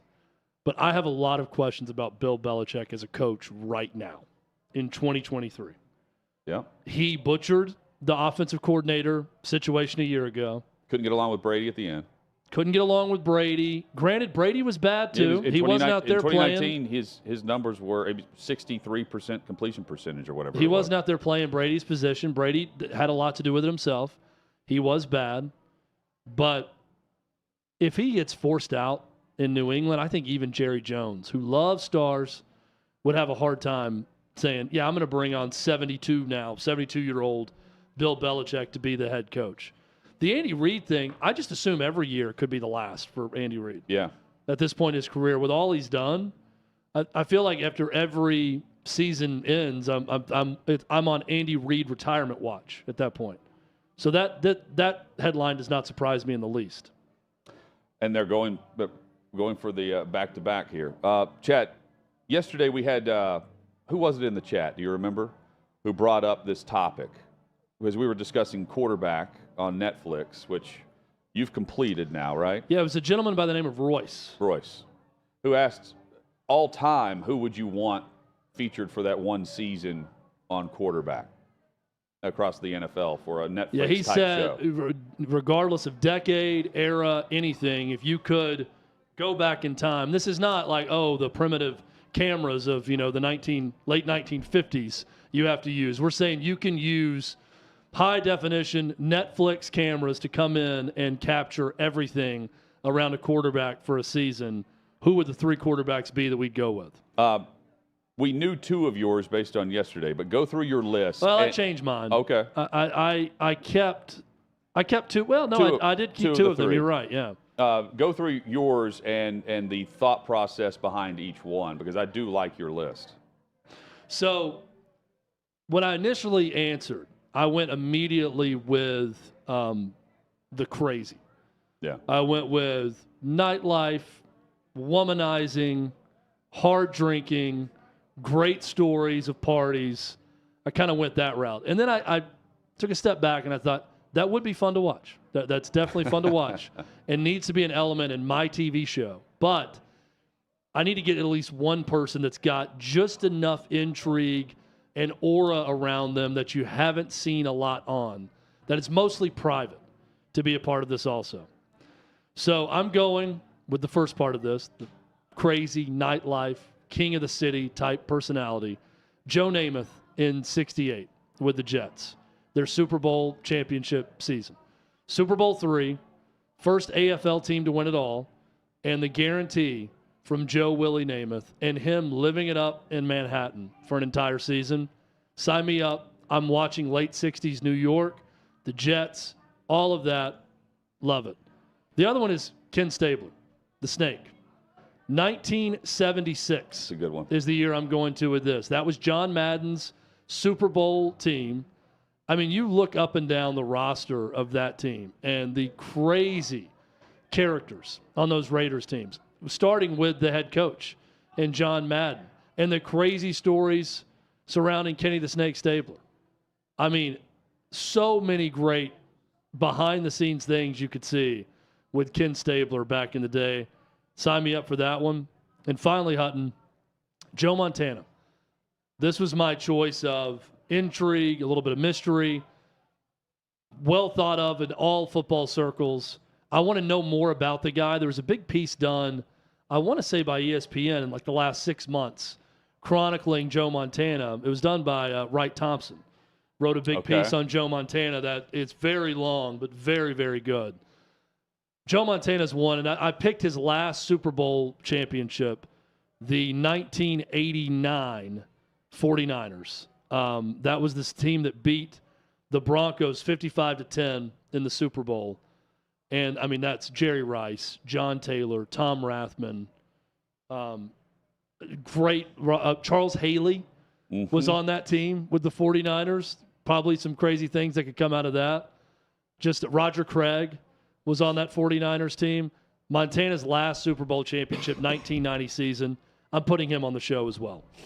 I love the list, and I like the historical nature of it too, from an era where we didn't get that access. I'm going more recent with mine.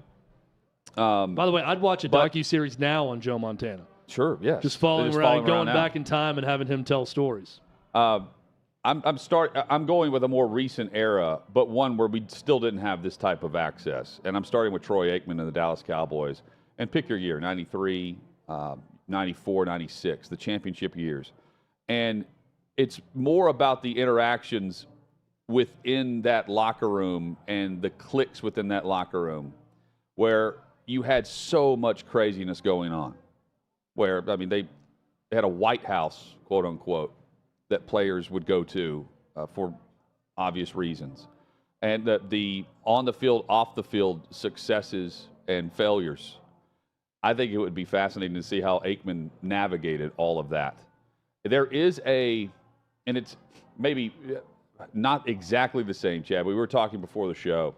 There's a Tim Tebow, Florida Gators feel to this, I think, that it would have, much like Swamp King should whenever it drops. That Aikman is kind of, the pretty boy, and then you have everything else go on that some knew about, some didn't. And if you knew about it, you looked the other way. If you didn't know, you didn't think to ask. I would love this. I would love to see anything that takes you inside the White House. I don't know how many times Troy Aikman went inside the White House. Michael Irvin, I bet. Well, maybe we would see him in there. Tuesday, guys, off day. Here we go. Imagine being the crew that would be following that.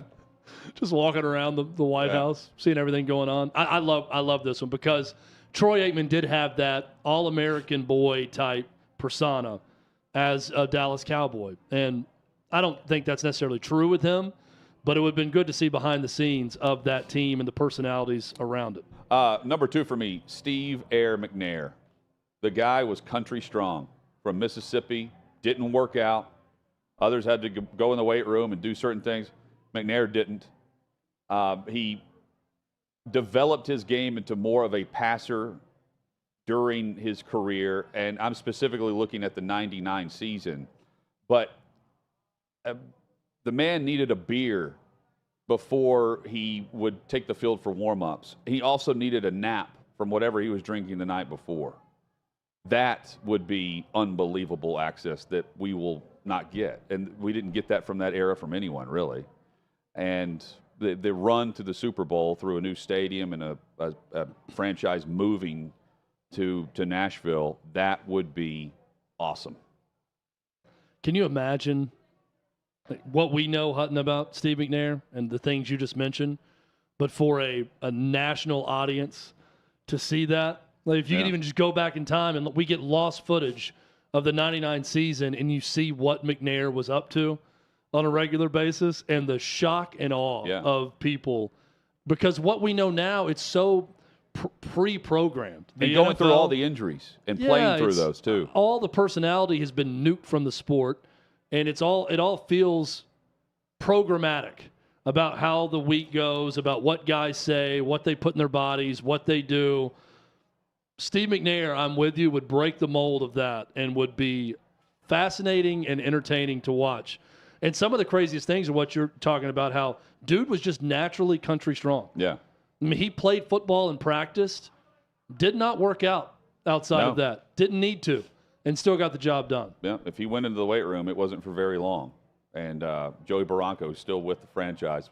Make sure he had a cold beer on Sunday morning in the locker and a place to go. They would make sure they had a quiet, dark room for him to go take a nap.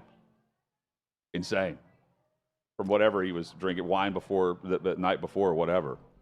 And that was stadium to stadium. They had to search out a room This guy for him. once shared the MVP with Peyton Manning 1 year or two. The same person we're talking about with all the stuff that he was up to. Finally, Johnny Football. Johnny Manziel, rookie season of 2014. You think he worked out very much? No. I don't think so. Well, it depends on what you call working out. He worked, well, that's How fair. would one define working out? I want to know how much he even would study behind the scenes for the game versus partying, because anywhere he goes, the party follows. Chad, you and I saw that firsthand in College Station. Yeah, I think A&M beat Bama. I think his hip flexibility was on point during that era. I don't know about the biceps or any other type of workouts. Cardio was probably pretty good at that time too. I'd say cardio, hip flexibility on point. Everything else, not so much. And one of the greatest college football players of all time, and that run he was on, to not do anything of substance on the field in the NFL. Having the chance to see him at one bar in College Station the one time we were there, it was like the Beatles got off the plane in New York City back in the mid-'60s. That's what it was like watching Manziel walk into that bar. Coming up, Travis Kelce is taking one thing personally. We'll tell you what that is. Plus, let's get weird. That's next on Hot Mic.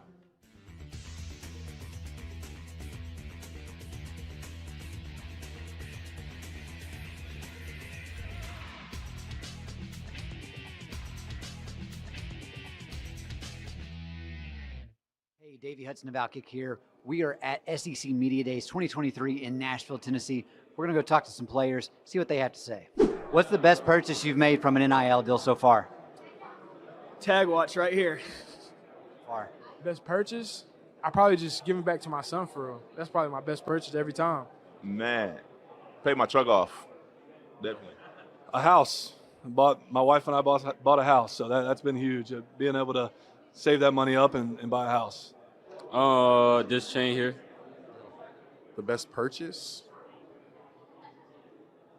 I'd probably say helping my mom out with school. Ooh, the best purchase? Probably the shoes. The shoes I got on right now.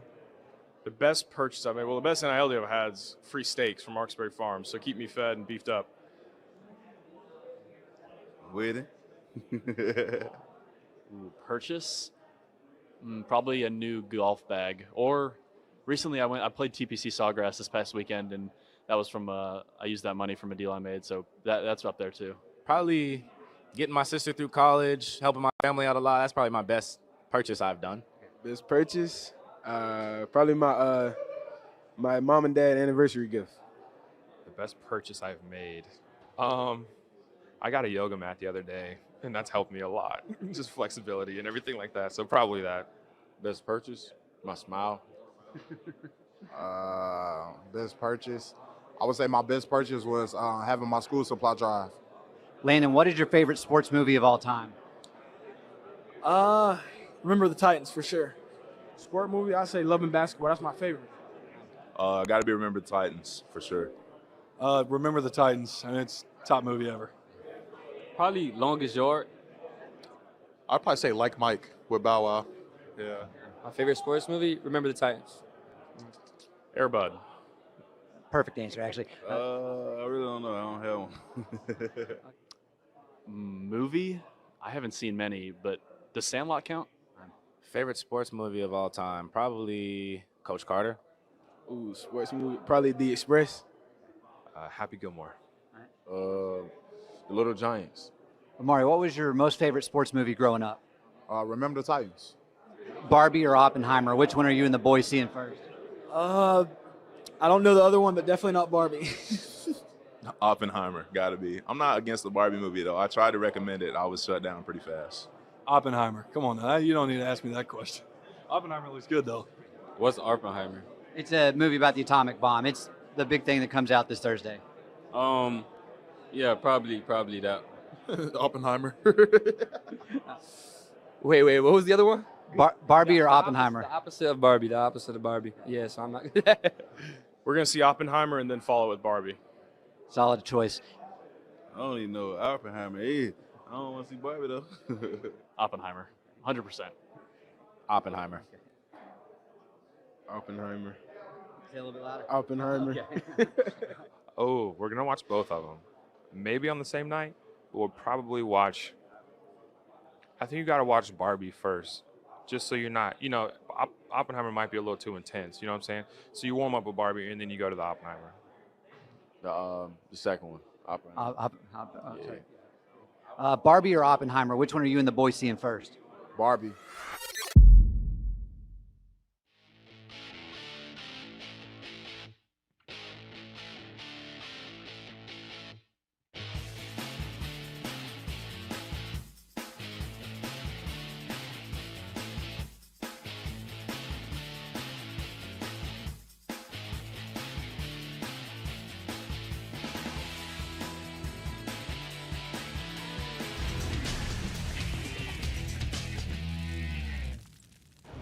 Coming up in about 40 minutes, Gun Show.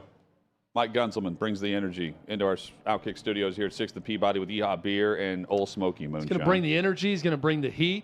A lot of heat in 6th and Peabody today. And I mean that literally and figuratively. Yes. Because it is scorching hot outside and in this building right now. Chad, we're discussing quarterback on Netflix. How much is Kelsey featured with Mahomes in that show?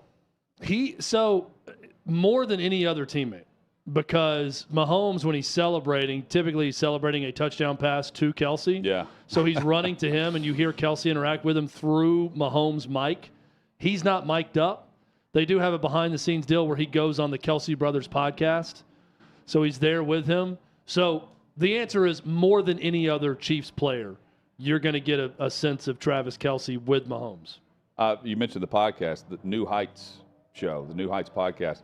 Here's Travis Kelsey with his brother Jason discussing Taylor Swift and what he took personal. Speaking of Taylor Swift, I know you went to the Taylor Swift concert. How was it? Yeah, well, I was disappointed that she doesn't talk before or after her shows because she has to save her voice for the 44 songs that she sings. So I was a little butthurt I didn't get to hand her one of the bracelets I made for her. You made her a bracelet? Yeah. If you're up on Taylor Swift concerts, there are friendship bracelets, and I received a bunch of them being there, but I wanted to give Taylor Swift one with my number on it. Not right now. Your number's in 87 or your phone number? You know which one.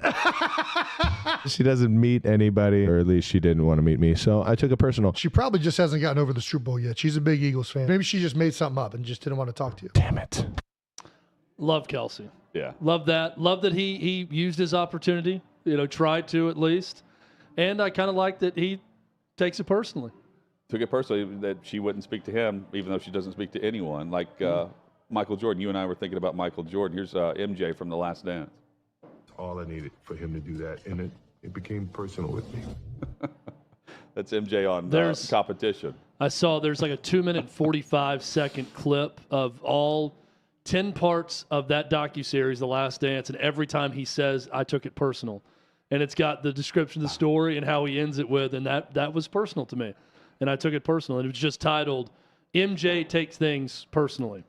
And Travis Kelsey took it personally. I didn't know about the friendship bracelet thing with Swifties. Taylor Swift should put out a video or something on social media making a joke of this and like showing a friendship bracelet and say, hey, Travis, sorry I didn't catch you afterwards, but here this is. But apparently this whole voice rest thing is real. So she'd have to do it without speaking. I guess she didn't speak to anyone. But she's doing 44 songs or whatever he said. But she's doing it on 3 consecutive nights. Yeah. And then doing it again 3 hours up the road for 3 consecutive nights. How would Kelsey and Swift rate as a power couple? Very near the top. Brady, Giselle, or now Brady, Irina Shayk? I think he's how to pronounce it. Was it Bradley Cooper's ex-girlfriend? Yeah.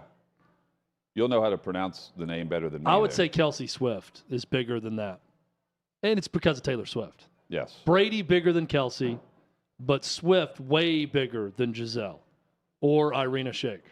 Taylor Swift ranked 34 currently with a net worth of $740 million. Kylie Jenner's right there too. Right, I just want right around her. I want Taylor Swift's people to get with her. Dude just walked up the door, looked just like Billy Lucci with gray hair. It was very freaky.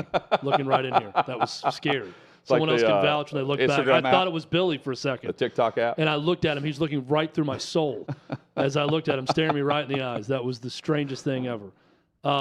Taylor Swift, though, needs to have some fun with this. Yeah, that friendship bracelet, a little weird, just like these headlines from Davey Hudson on Hot Mic. How would you say your mental focus is? Oh, it's focused. I haven't, look, I have trouble even saying to myself my own head the number of years. I no more think of myself as being as old as I am than fly. Well, I'm focused, but I'm not prepared. But we're going to see how this goes anyway. That clip is real, by the way. Just the whole bill. Oh, I'm there's focused. plenty of those. That's good. Guys, yesterday on the way out, this might have even been during the break, but Neil deGrasse Tyson got brought up. So Yeah. I decided. I'll bring up the fact that he hasn't seen an alien, with his massive telescope and wherever he has that in New York. Well, one of the facts that he gave several years ago that I thought was fascinating, I was going to share with you all. But, if you look at a globe, specifically one that kind of has like the topographical feel, so it's like if you rub your fingers over the Himalayas, you get the bumpy feel there, or it's like wherever the trenches are in the ocean, it's a little bit more of a crater there.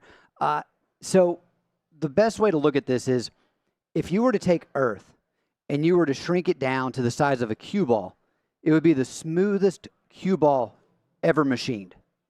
And a lot of people think, well, that's kind of weird if you look at the mountains, the valleys, everything of that nature. The highest altitude on Earth is Mount Everest. And with that, you're looking at slightly over 29,000 feet. The deepest part of Earth is the Mariana Trench, which is roughly 36,000 feet deep. So if you take those two together, that's a distance of 12 miles. Well, that's less than all of Manhattan Island. So then if you take the diameter of the Earth, which is a little less than 8,000 miles, the difference of 12,000 versus 8,000, you shrink that down, it's just going to be the smoothest machined cue ball ever. It's just hard to fascinate or to imagine that. And Neil deGrasse Tyson taught you this? Yes.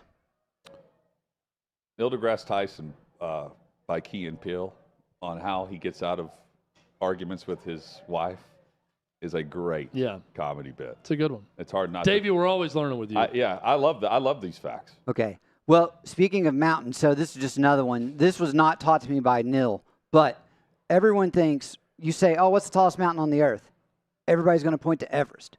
Well, it's a debatable answer because Everest is the highest altitude on Earth, but if you were to actually say the tallest mountain from base to its peak, it would be Mauna Kea in Hawaii. Because that, from its base, which starts in the ocean, is 33,000 feet tall. And then if you were to say, well, if you look at how the Earth is, we're not technically a sphere. We're like an oblate sphere. So towards the equators, you're farther away from Earth's center than you are where you would be from the poles. So if you were to say, what's the farthest point away from the Earth's center, it also would not be Mount Everest. It would be Mount Chimborazo, which is located in Ecuador. But if you look at it on a map, I think that mountain's only 6,800 feet, maybe 7,000. So it's always a debatable answer whenever someone says, like, what's the tallest mountain? Are we just doing now facts you know. now? Or do no, we have weird I'm ready. coming? I'm ready. He lost out on the Creed cruise, so now he's about to climb Everest. I thought we had just changed the segment to Davey just gives us a full lecture on Creed's going to have geology. a concert from Everest, is what I'm hearing. But now you have those facts to take with you and do as you please. But no, our first story comes to us from Utah. I mean, I saw Oppenheimer last night. Thought I got enough science there. Apparently not. Getting a lot more today. Good job, Davey. Thank you. So our next story, a Utah mom has paid her daughter $500, think of that, $500 to go on 100 different dates, or 100 dates with a different man. In hopes of what? That she wants her married? No, before she gets married? Yes, she doesn't want her to settle for somebody, so she said if you go on 100 different dates. How old's the daughter? Now I believe she's 20. So I don't know the details of this, Davey, but I'm assuming that she's in some relationship that was from high school. I don't know, like who's accepting $500 if you're in love with someone and you want to get married to them? Yeah, like that's the other thing too. It's, I mean, you meet somebody along the way, you don't want to do it, but it's $500. But she kind of kept track of it, and like there was a photo of like the names of date like 1 through 100. But following the Kris Jenner model of parenting here. But this is Utah, and so now I'm going to go out on a limb. I'm already also doesn't imagining. speak highly for that girl's dad. Well, here's the thing, and this kind of sounds like don't make the mistake I did with your father, and settle for the first guy who's nice to you. Or they don't like the guy that she's with. Here's where you need to take a step back, because you all are thinking the way I would be thinking with this. But we're talking about Utah here. 67% of that population is Mormon, so basically third base is just a kiss. Now, the other thing with that, You're assuming they're 67. They're a part of the 67%. Yeah, I'm just going to go ahead and make that assumption. I mean, based off the odds, I am right that she's Mormon. It's just playing it out. They now have a Real Housewives of Salt Lake City with hot Mormon women on there, and they're crazy. Have you ever dated a Mormon? No, I have not. Can't say that I have. You? He's currently reading the Book of Mormon in hopes of that popping So up. she wasn't Mormon. She was from Salt Lake City. Her mom was What's the Mormon. Mormon equivalent of J-Date? Are you on that right now? That app? What movie is that from? J-Date is the Jewish dating site. Oh. I'm saying, is there a Mormon equivalent to that? It's like mormonsonly.com. Maybe. You need to get on mormonsonly.com and do some research. I'm not exactly looking to but my story though. Well, it's kind of Mormon weird women are pristine. Well, the girl because they put nothing bad in their bodies. Like it is a beautiful population in the state of Utah. The girl I dated, her mom was from Salt Lake City and she was Mormon, but her dad was from Compton, which I was like, I don't know if I could get a more different upbringing than that. We went on the second date. We ended up going. That's for sure. You guys know I'm cheap. But the station I was working with at the time, we had an axe throwing company that was partnering with us. So I was like, oh, cool. She's not going to know that that's the thing. So I basically took her axe throwing, realized very quickly that in the event of an apocalypse, she would be a terrible partner. They gave her the smallest axe ever. She still couldn't get it to stick in the board. It's like talking in a movie for you. Talking in a movie in the middle of a television show. You can't throw an axe. Get out of here. Here's Davey's dating test. They go watch a movie. If she's silent through that, he then immediately hands her an axe. Yeah. And says, now throw this off of something. Let's see how good you feel. Dave, you realize if the apocalypse happens, the axe is going to help you survive. You're done. Well, it was more just of like me. It was I more don't need of an axe. Yeah. No, I'm not saying it was the axe, but it's just like the pure lack of strength at all. It's like, what are you going to do? It's like, I don't even know if she could carry a jug of water. Protect me. I don't even know if she could carry a jug of water. I don't know. It's like, I'm not going to. It's like, listen, She's not Creed Cruz material. I can pull my own weight, but I'm not the type of person that's going to be able to have somebody else rise above where they're already at in that situation. Word of advice, Davey. Yeah. Take the money that you were going to spend on the Creed cruise, now that you can't get a ticket. Buy a plane ticket to Salt Lake City and go find this woman that has to go on 100 dates to get and be one of the 100 to help her get that $500. And let's see if we can make a love connection on this show. Maybe you'll convert. Can we just pay this girl $500 to not do this and go on multiple dates with Davey? Yeah, let's just make Davey 50 of the 100 dates. 50 first dates with Davey Hudson. We'll match it. And a Mormon woman in Utah. I mean, if she's Mormon too, that's also 100 free meals. So, because the guy's going to be paying in this situation. Which date will you break out the axe? 2, 3, 1? Axe throwing. Well, I don't know if I want to go axe throwing. It's got to be free. That's why you did it the first time. I was just trying to do something different, but I don't know. Next story. I'm just going to go ahead and transition now. So I don't know if you guys heard about this. Transition away. I did mention Compton there. Well, this story comes from near Oakland, but there was a woman on the Bay Bridge that decided at some point, first she just pulls over, gets in her car, middle of traffic. I think we do have a photo of her car just parked. She ended up getting out with a knife, started threatening people as cars are driving past her. And then the next thing you know, she gets back in the car, strips completely naked, grabs a gun, gets a handgun, steps outside, and then just starts firing until she's out of bullets. Now, I would imagine this was drug-related.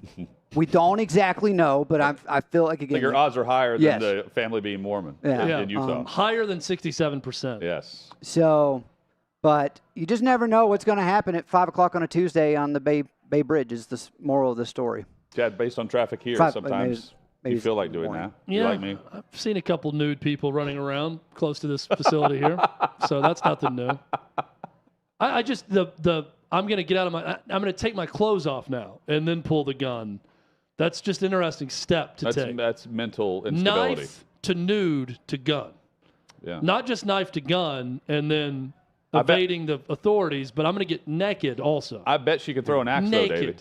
She Yeah. can throw an axe. We're out of time, so I guess I'll have to tease this one for next week about the Florida manatee. They finally got the autopsy back, and apparently he died from sex with his brother. Can't wait. That's on Monday. A very special edition. No, I won't of be here Monday's Monday, show. so you have to wait till Tuesday for that one. I'll read the headline on Monday, Hutton. Thank you. Hand me that headline, Davey. We I'll have give a fact, headlines too. next right here on Hot Mic.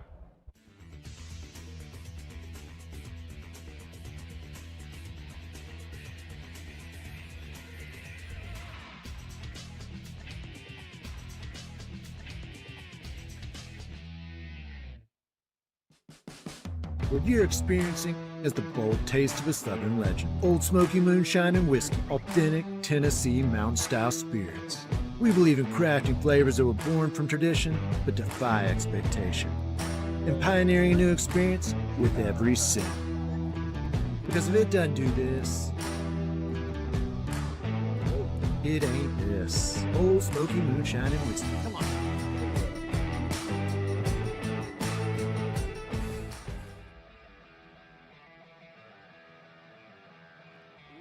Welcome into OutKick the show. I am Clay Travis, your fearless leader. I am going to continue to argue that sports is one of the great unifying forces in all of American life.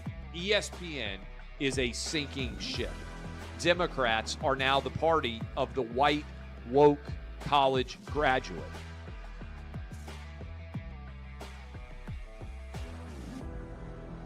We live in a land of participation trophies. You gotta lean into the turns. You really gotta lean into the turns. When Leah Thomas walked in that first day, it got silent, and every girl was uncomfortable. Very difficult to go back-to-back years in the NFL with the #1 overall pick. I just think the way Anthony Bass handled this was so sloppy. Oh, I think it's perfect. And I mean, what he reposted did and then how he did it. he bent the knee and bowed. He was going to catch the ceremonial first pitch. I've been out of LA long enough to have forgotten that libs, no matter how ridiculous the scenario, are gonna live. Another week of inflation, another week with Biden with COVID, and another set of losers to crown. People don't watch the WNBA on TV, in person, on a plane, on a train, on a bus, or on purpose. The scary thing, Tommy, is in the history of this government, I've never seen them give anything back that they've taken. Oh no, they never do. And they won't. When you're behind closed doors, when you're talking to plant managers, when you're having meetings, when you're with the team, was there an acknowledgement of any of this, an acknowledgement of the situation, the boycott, and then the doubling down about moving away from the fratty image? We've seen coaches throw water bottles. We've seen coaches act like idiots. We've seen coaches slap other coaches. But I think if you're involved in carjacking, you're inherently a rotten human being. The level of stupid that sometimes gets on our YouTube chat just gives me a headache. You're born a male, play with males. You're born a female, play with females. Don't at me about it, people. I'm pissed off about this. I never did it before in my life, but Trump is being cheated. The American people are being cheated. We, ladies and gentlemen, are being cheated. I believe this person is the greatest player anybody alive will ever see. How can you hate Derek Jeter? A guy's on-base percentage tells me his batting eye, and a guy's slugging percentage tells me if he's a threat. That's the kind of guy that throws a no-hitter, that effectively wild guy.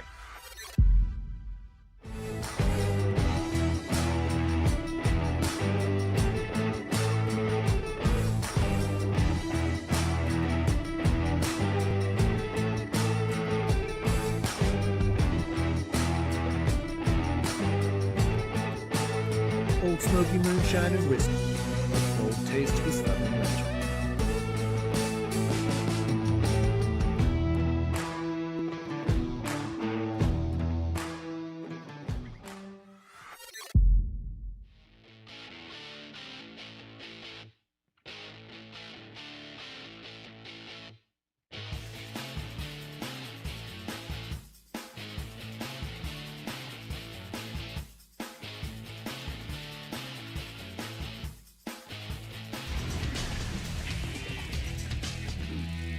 Just like that, the final hour is here on this Friday edition. Hot Mic with Hutton Withrow across the OutKick network. That includes the YouTube channel. Search out OutKick. We hope you subscribe there. You can check out everything live or on demand whenever you so choose. We just hope you'll subscribe and pound the like button. And, of course, ring that bell. That way you're alerted every time we go live each weekday afternoon starting at 3 o'clock Eastern. Chad, we had Brett McMurphy on earlier who discussed the movement in college football and really just college athletics in general with the conference realignment that has happened yet again. Colorado to the Big 12. Big 12 is not done. He's pointing to Arizona, Arizona State, or Utah. That will be next up, and that Arizona is further along in that process with the Big 12 than the other two schools are, at least currently. If you're the Pac-12, hearing this, knowing that you're holding calls with the presidents and chancellors after word gets out that Colorado's bolting and that a vote's taking place with the Big 12, with their presidents and chancellors, unanimous support for Colorado. If you're the Pac-12 and you've been listening to Kliavkoff discuss how the media rights deal and the grant of rights and everything else that's been talked about, ballied back and forth, and they're to a point where they haven't been shown the numbers. The reports are that they're patiently waiting. You run out of patience like Colorado did, and you take the 31.2 or whatever it might be from the Big 12 and stability. If the Pac-12 can't keep Colorado in the Pac-12, why should any of the other schools wait to join up with another conference at this point? McMurphy's saying, well, Arizona, Arizona State, and Utah, they're just not ready to go to the Big 12 yet. Well, they should also have the common sense to know they're not Oregon or Washington and how they're viewed either. If you're telling me that Oregon and Washington is waiting on the Big 10, they're going to wait as long as it takes, okay, fine, that makes sense. But Arizona, Arizona State, and Utah makes sense for the Big 12. And based on the decision that was made and Colorado being fed up with waiting, they're bolting. Why haven't we seen more do it to this point? Why wait? And if you're Kliavkoff, what do you do to keep things together at this point if you don't have the media rights deal that you're pointing to that's going to be on par with the Big 12 and the ACC? I think the why is Colorado has more motivation to get back to the Big 12 geographically, but also the powers that be at Colorado, maybe they just don't believe Kliavkoff because he has played this stall game and hasn't given full details and continues to hint about a media deal that will be on par with Big 12 and ACC without doing what Jerry Maguire screamed, to show people the money. He's not showing anyone the money right now. So Colorado with a little bit more motivation and ease to get back into the Big 12. Those other schools probably still want to stay in the Pac-12 if all things are close to equal. So they're willing to wait it out to actually see a media deal or find out what's happening there before making their decision. It also says a lot about where those other schools are in regards to believing Kliavkoff. And I think Kliavkoff and the Pac-12 and all of this has shown a lot of arrogance. And we got to go back a little bit for this. 25 months ago, when the Big 12 lost Texas and Oklahoma, the Big 12 came hat in hand to the Pac-12 and said, if you don't believe this can happen to you as well, just wait, it will. The only way we can assure our strength is to combine forces and merge and form one giant super conference that will compete with the Big Ten and SEC, not just on the field, but in the boardroom when we're negotiating media deals. We are stronger together. And the Pac-12's response to that was, thanks, but no thanks. That's a you problem. You guys are the butt of the jokes. You guys are the ones that just lost your crown princes of Texas and Oklahoma to the big bad SEC. We're fine. What happened a few months later? USC gone. UCLA gone to the Big Ten. Pac-12, media deal expiring. Can't seem to find the right one moving forward.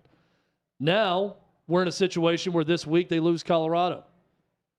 And they had a chance to save it all, but they were arrogant. And that release they put out yesterday was arrogant. Nobody cares about your academically like-minded, world-leading institutions right now. I don't want to be crass about education or say that good schools don't matter. They matter. But you know where they don't matter right now? In a media rights deal when you're losing affiliates, losing members to other conferences because you can't close the deal. Pac-12 is losing because of arrogance. Is it arrogance or just stupidity? Because, okay, did they not see USC and UCLA coming whenever the Big 12 had just lost Texas and Oklahoma, and you saw what could happen in pairs, and they're bolting for the SEC the same way USC and UCLA left for the Big Ten. And then you think about what just happened with Colorado. How did they not see this coming? Writing was on the wall. And they turn away behind closed doors, San Diego State, where they're releasing things. You have players that say they were told they were joining the Pac-12, and a year later it's not happening. So they didn't plan in that regard. And now they're talking about expansion. Now they talk about expansion when Colorado leaves for Big 12 expansion. It's all reactionary, and it's all, to me, every comment that is made from their office is fluff and fake. Because the schools play into this too, by and large. Oregon State, it's by no surprise, Oregon State University is with they released a statement, with the Pac-12 members in reaffirming our commitment to the long-term strength and vitality of the conference. Because no one's after them. Exactly. No one's after them. So that their only hope is that they believe in this statement. I was really dedicated to the long-term commitment with my prom date junior year because I had no other options to go to the prom. That was the best I could do.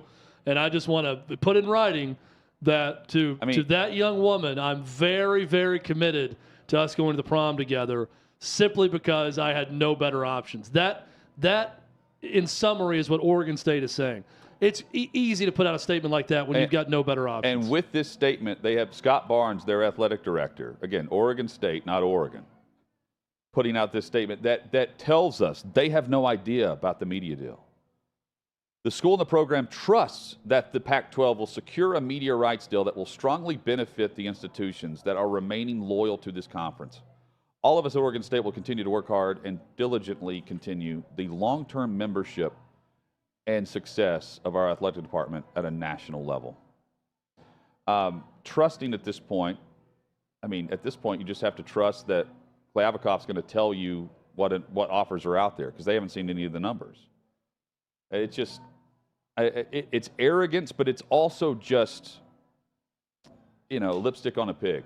It's trying to stay afloat by keeping everyone happy and then changing the topic and then coming back full circle with the same topic a few months from now, where you're still talking about your media rights deal that nothing has actually developed with. It's bizarre, and it was already in a bad spot prior to their new commissioner taking over. And now they're left, the member schools can only hope. It's not trust, it's hope that they're going to have something good. Otherwise, why not leave now if you have something that you can tangibly see and join that is afloat? It doesn't. Maybe it's not a long term. I tell you what, the Big 12 surviving longer than the Pac-12. Yeah, and this may change, Hutton, but two supposed visionaries, outside the box hires, Kliavkoff, coming from sports books and resorts, and Brett Yormark coming from pro sports, Rock Nation, with Jay-Z. Who's winning right now with those two hires? Well, one's leading and one's not. It's Yormark. Yeah, one's leading and one's not, and that's what it comes down to. One I fear though that one panic. right now is he had the chance, the opportunity to see the future and say, yes, they're reeling right now and they're coming to us and we are in a position of power, but this is what makes sense for both sides and the future of what we need to do and we know is going to happen. And he didn't take that opportunity because he was that time in a better spot because the Big 12 just lost Texas and Oklahoma. The other guys now, they've been plotting since that point, I'm sure, and they have the upper hand at this point. So how are they going to use it? And how they want to use it is to add one more Pac-12 school. Or potentially 3. Yeah. Chad, Ryan Day infuriating college football fans by suggesting that the game, Ohio State, Michigan, could be moving to a different time on the schedule. And he says it's worth a long discussion in regards to when that game is played and why. I love the fact. What's the issue with it? Like, what is his... I saw this and I'm thinking, why would he want it moved? I think it's just based on their schedule at the time and the time of year that it's played and how detrimental it is to the, if you lose that game, you're done. Well, they lost that sides. game. I mean, they lost the game and they went and should have won the national title against Georgia. Yeah, they but weren't with done. with the conference, with the college football playoff expansion too. They're both getting in. Yeah, it's just stupid. Harbaugh, who's not always the brightest, but came out and said, we'll play the game whenever it's scheduled. Harbaugh. But it is a big part of the Thanksgiving tradition, is how he phrased it with Ohio State, Michigan. He's right. Harbaugh That is part of the weekend is 11 a.m. You have Ohio State, Michigan to look forward to on the Saturday after Thanksgiving. Harbaugh, I thought, handled everything perfectly at the podium this week. He said in a roundabout way, I want to say something, but I can't. I want to tell you how I feel, but I'm not going to, about the 4-game negotiation, quote unquote, with the NCAA. So the reports are he said he doesn't remember whether or not during the COVID year if he paid for lunch. Paid for a hamburger is what it was. And while we can certainly compare it to Bruce Pearl and the barbecue, it's this rule where did I buy a hamburger or not for a recruit? And he's also standing by the fact that he didn't directly lie. He's saying that he didn't remember, which again, deny, and eventually it goes away. But in this case, it's a 4-game suspension for some games that they're going to win, even if he wasn't wearing a headset that day. Point being, you go back to the Sean Payton's going to be more reserved, and he's going to think about what he says before actually saying it. Harbaugh did it on the podium at Big Ten Media Days about the NCAA. If he's speaking his mind, he's like, yeah, we bought a hamburger. Look around the landscape of college football right now. We bought a hamburger for recruits. Yeah, it's dumb. But this has always been dumb. And the one thing that the NCAA has been consistent on typically is you cannot lie to us. If he just admitted to that minor violation, it would have been nothing. But the fact that they have the receipt and they know who paid for it and they feel like he's lying about it. He wasn't helpful. He was. Yes, he's being combative, all those things. Then you're going to get railroaded on it. But is he getting railroaded on it? The toughest of the 4 games is Rutgers, of the 4-game suspension. And I saw some of this stuff from Michigan beat writers that are comparing it to Tennessee and saying Tennessee had more than 100 violations or 200 violations, and this guy lied about a hamburger. And I had to respond and say, oh, how we forget history, because Bruce Pearl at Tennessee lied about a barbecue that happened 2 weeks too early, and he got 3 years show cause, and then a half an SEC season suspension when he was eventually hired. So things have changed. Is the NCAA ridiculous about this? Yes. But let's not act like Jim Harbaugh is facing some enormous problem moving forward. No, it's not enormous. But I think it's just he's certainly on principle, And I wish he would have called them out at that point. But imagine having to negotiate a suspension, that the governing body is coming to the coach to negotiate a suspension over a hamburger. I mean, it's just ridiculous. Meanwhile, you've got multiple violations going on in different programs. Well, and bigger it's- issues. Yeah, and he has bigger issues too. I mean, this is not the only thing they're accused of. They were illegally having workouts. That's been happened before. They've gone over the hour count for the week. They've zoomed in on workouts or whatever. Again, I don't care. But Jim Harbaugh has done more than just that. Well, so is the 4-game suspension isn't. I would say a isn't lot much. of the programs who won were doing similar things. I will always fall back on this. Jeremy Pruitt worked longer at Alabama than Tennessee. Where's the Alabama issues? Right. It doesn't happen because of Nick Saban.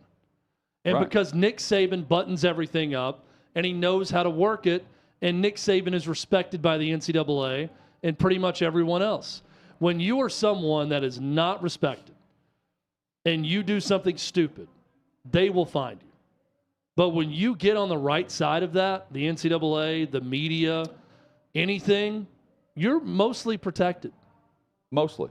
When you win. Now, Jim Harbaugh is one of the maybe outliers here because he has won recently, and some would argue he's on the wrong side of it. I think he's fine. Pretty much on the right side of it. He's going to be fine.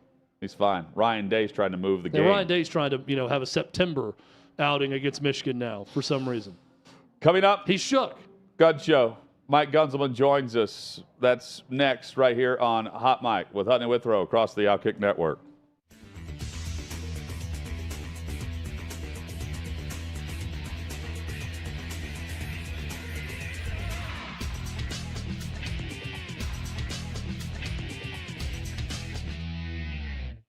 The two biggest social media giants, Elon Musk and Mark Zuckerberg, are set to battle it out, and I'm here on Broadway asking people who they put their money on.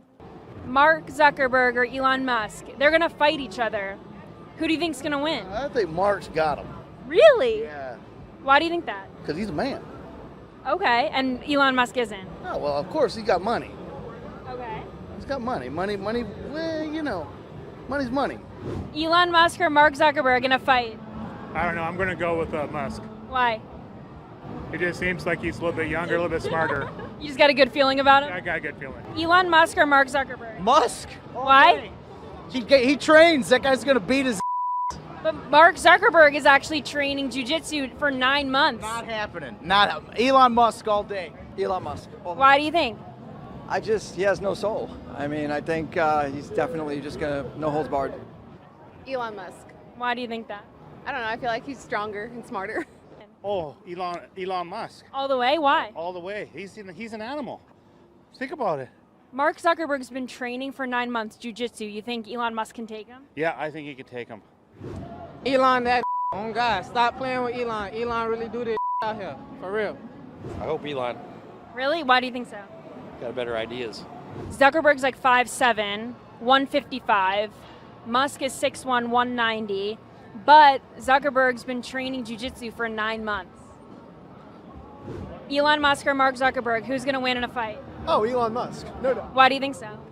He's the GOAT. I've been seeing all the Twitter handles and all the talk, and I'm on Elon Musk's side. I'm ready for them to get in the WWE ring and then come off the top rope. That's what I want to see. I want to see a people's elbow to Mark Zuckerberg. If one was more likely to be a lizard or a robot, who would it be? Elon. Elon. Okay.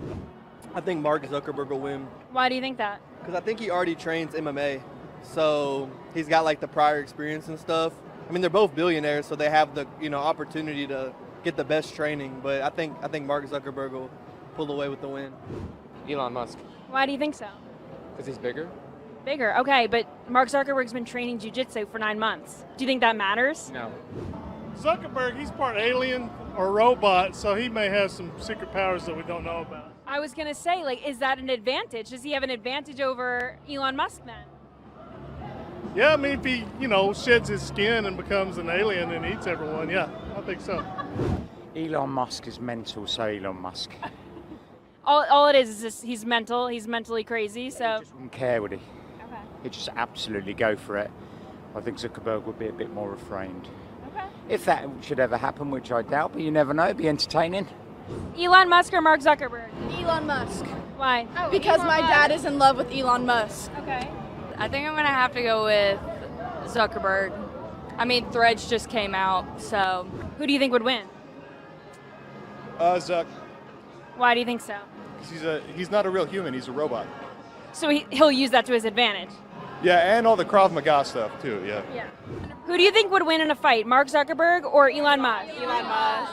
Why do you think Elon Musk? I think Elon's smarter. Works with robots, so maybe he built a robot to fight for him. But what if Mark Zuckerberg is a robot? Oh wow. Then I might have to change my answer. Who do you think is gonna win? Me.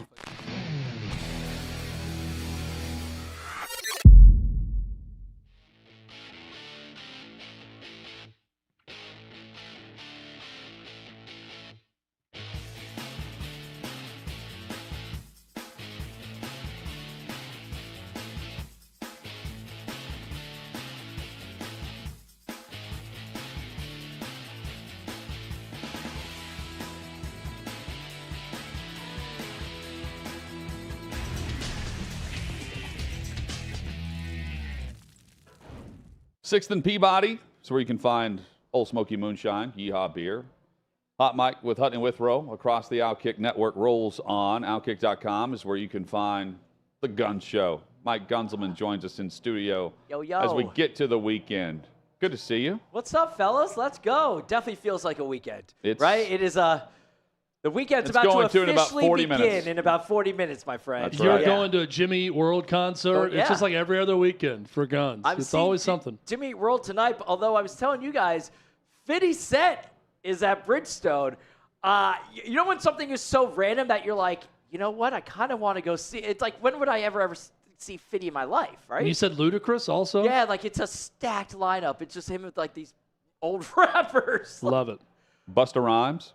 Busta Rhymes, I might have to. Woo-ha got you all in check? That Busta Rhymes? Put your hands where my eyes can see. Come on. Let's go. What are we doing, guys? Yeah, like, what do you got? Let's sign up. This show's over now. Let's is go Carson get ready Daly for 50 going Cent. to be there as well to host? Love Ed Lover from Yo MTV Raps. Is he still around? Bill Bellamy. Bill Bellamy. Bill Bellamy played wide receiver in Any Given Sunday. Oh, that's right. Yeah. He was on the roster with LL Cool J, with Jamie Foxx. Yeah. Happy to hear Jamie Foxx is doing well, by the way. Where are Let's you? get that in there. Where do you rank Any Given Sunday as far as a sports movie goes? That's a great question. I don't think about it. Yeah, it's a really good movie. It's a good one, right? But it's like when you say best sports movie, it's like in the teens on my list. Well, until I get to something. I don't even know about the ranking. Here's how I would rank. It's either would I stop and watch it again? Is it a must watch when I flip by it, or is it not? As a sports fan, looking at a sports movie. So, if Remember the Titans is on, I'm going to watch and see where it is in the movie. Yeah. Hoosiers, same thing, right? Major League. Yes. Yes, yeah. Sandlot. I'm not necessarily stopping on Any Given Sunday. Rudy. Oh, Rudy. I almost had that memorized. But the thing is, Any Given Sunday is one of those that's kind of like, when it's on, it's just like we all just chuckled about it. Like, so I actually might stop to see it because I haven't seen it in a minute. Like, Rudy will be on like TNT like once a month or something, Want you to hit me like I'm the starting in for Purdue. That's the Rudy line that always gets me going. 5 foot nothing, 100 Let's go. I love when he's mad at the guy for taking it easy on him in practice. Come on. He's in his face, the big offensive tackle. You treat me like I'm the starting defensive end for Purdue. And he's in his face looking up at him. That's one of my favorite scenes What's ever. great about that is many people forget that Sean Astin is also the dude from The Goonies. Oh, yeah. He's Mikey Sean from Astin, The Goonies. great child actor. In more than just The Goonies. Wasn't he in... You interviewed him. Yeah, I've interviewed Sean Astin. Wasn't he also in Lost Boys? Or am I thinking just the Coreys? One of the Corey Haim? Could be one of the Hames-Feldman type vibes. Yeah. Lord of the Corey Rings? Feldman was also, yeah. I think all the Coreys were in that one. Lord of the Rings is his best work. Yeah, played a good... Was he a hobbit? Weren't they all? Yeah, I think he was a hobbit. Either that or talking trees or wizards. I've seen all of them, and that's my extent of my knowledge. That is one that I do not stop on. In the Shire? He lived in the Shire? Of Tolkien's work. My knowledge is, he's a hobbit, right? That guy's a hobbit, yeah. Oh, that's good. How was Blink-182? The concert itself, Blink, was an absolute blast. They played here at Bridgestone a couple weeks ago. My man Chad was with me. Got to have some beverages before. They absolutely crushed it. It was a packed audience, live industry there. It was fun. It was very entertaining. It was awesome. First time all 3 members are back together in over 8 years because they went on a little bit of a hiatus, a little break. The one guy, Tom DeLonge, had to go find aliens, which, by the way, I have been going off about this. Did he find them? Oh, they are real. Do you know, I tweeted out a clip, and Let's see 'em. Clay retweeted it as well. Are they just like the drawings from everyone when they spot one? I talk about burying the lead here. I sat and watched this testimony. They're like, yeah, we found. They call them bio something, like and that biologics. Yeah, the biologics, which is whatever. But Sounds like Scientology. We have them. It's like they're in like a vault somewhere, Thetans. and everyone's just like, oh, it's all good. Let's go talk about Barbie. Show us the aliens. Like this is my whole thing with all of this. Well, where's the great. follow-up? Yeah. Show us the aliens. There's 2 guys. Oh, they're hidden. Oh, I mean, they sound legit the way they're explaining it, Sure. and they didn't sound completely insane. But I'm also, where's the backup? Where's the intelligence community? Or is anyone else going to speak up? Right. Is someone going to take we all have phones. Can someone take a photo of this alien that we've the first recovered iPhone gun and show came it out to in us? 2007. It is 2023, and I've yet to have a clear picture of a UFO or an alien. It's amazing. They can do everything else, but we haven't found that. Yeah, I'd love to see it. Next time you're looking up at the sky here in Nashville or in New York, I would love to see a UFO sighting at a big city where everyone resides instead of out in the middle of a cabin in the forest with 2 people. It's always in Montana. It's funny how that always happens, right? Yeah. Sasquatch as well. So you recreated Blink-182's first date? Can you explain? Oh, yeah. So how about this? I found a resurfaced video. Speaking of first MTV. time I was ever on Is this television. as good as your Good Morning America shot for This Avril is that Lavigne? same era, the Avril Lavigne Blink thing. So I was a huge Blink-182 fan, all right? I'm 15 years old, and I see that there's a casting call for a show called Becoming, and you were supposed to become the artist. So there was like Kid Rock and Fred Durst and like Backstreet Boys, and there was one for Blink. So I go, Mom, can we go in? And she goes, no. And then I was really persistent because I was a huge Blink fan. And so she drove me in on a Saturday morning for an open casting call to become Blink-182. I show up. I got the Dickie shorts. How old are you again? I'm 15 years 15, old, okay. all right? I'm going into sophomore year of high school. I bring my guitar with me. There's 350 people there.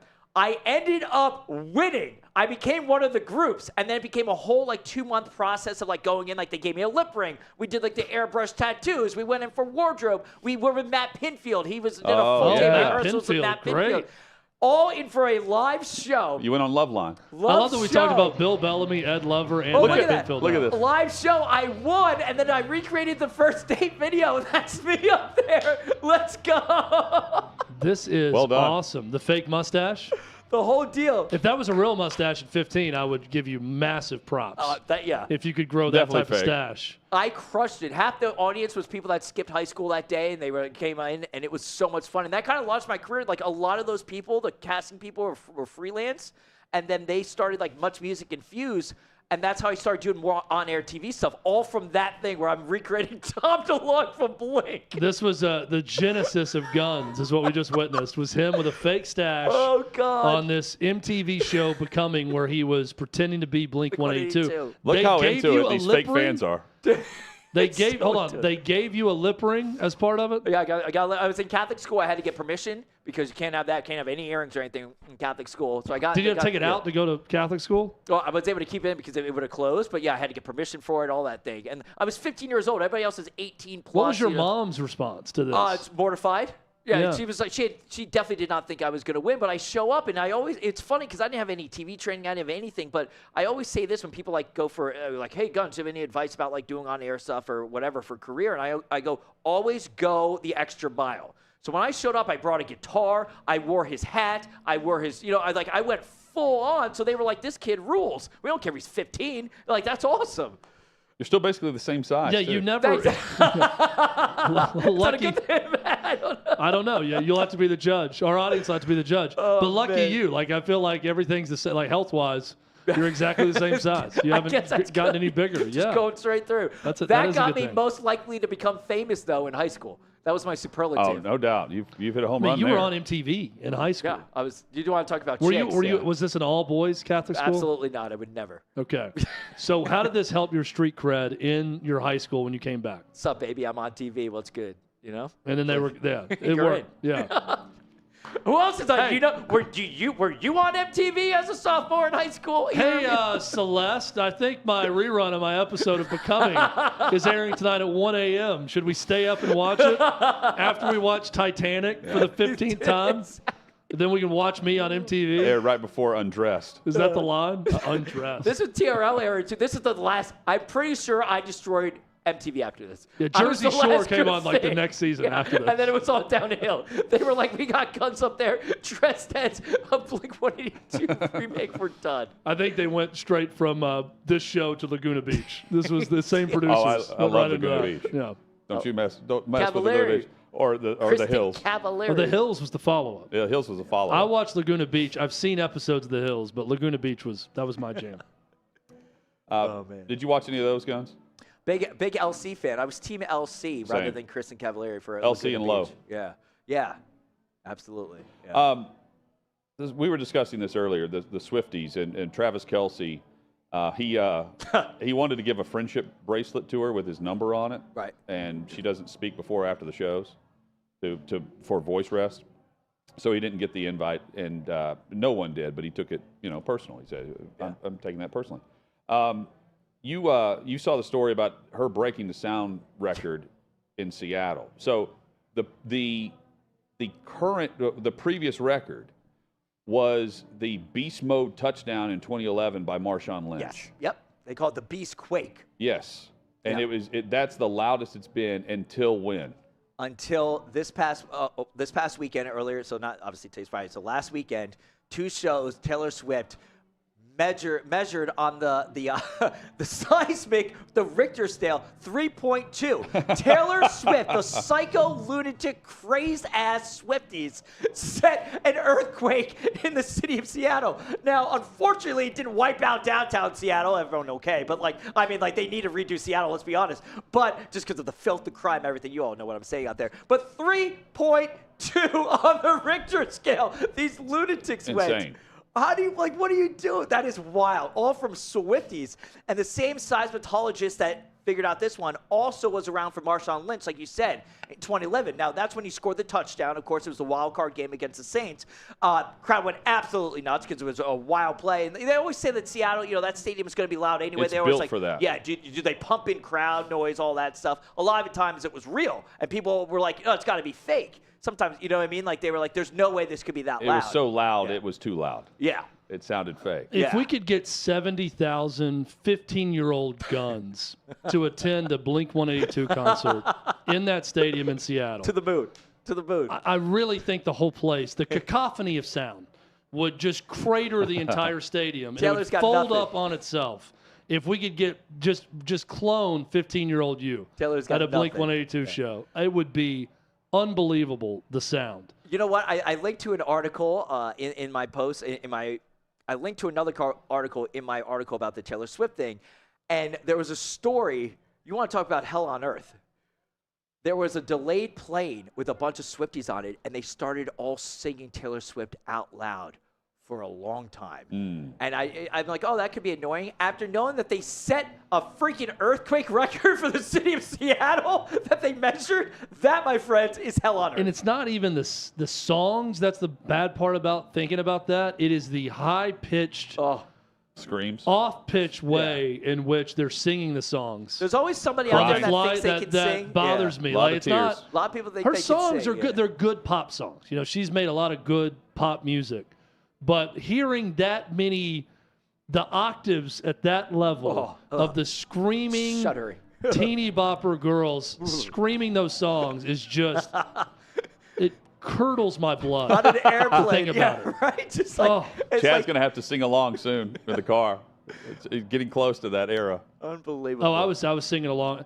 I only play 80s and 90s music for my kids in the car, and I make them try to guess the words to it. We were singing Runaway Train by Soul Asylum. Let's go. Last week in the car. I should have brought a video of it. But I'm singing it, and I'm lip-singing it, and I know all the words, and I will flash back to my kids trying to guess the words to it. And my 4-year-old just is constantly just doing this. She's into it. Well, she's just doing this without doing, and then my 8-year-old Evie is trying to actually guess the words. So once she gets the chorus once or twice, she's got it when it gets to the chorus. But outside of that, her trying to figure out the words to 90s music, it's good luck with Pearl Jam. Yeah. I don't think Eddie Vedder even knows his own music. No, and then, Snoop Dogg song came on from the Doggy Style album, and I decided to turn it. I'm like, no, we don't need to learn these words. It's okay. Evie, how do you know the song? Yeah.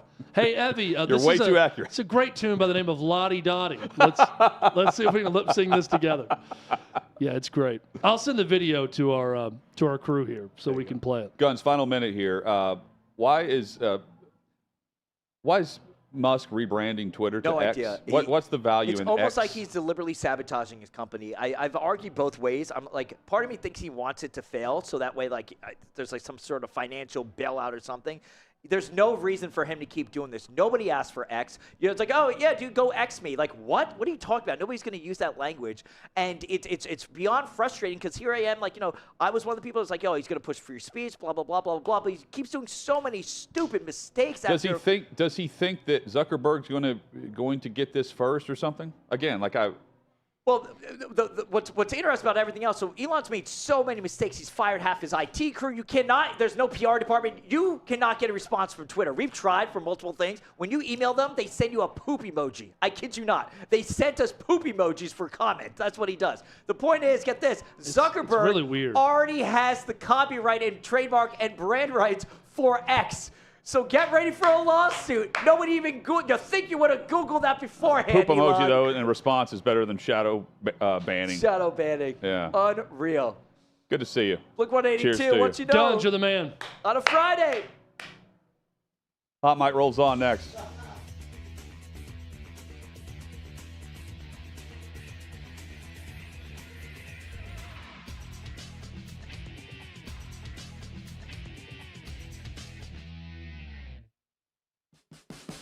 What you're experiencing is the bold taste of a Southern legend. Old Smoky Moonshine and Whiskey, authentic Tennessee mountain-style spirits.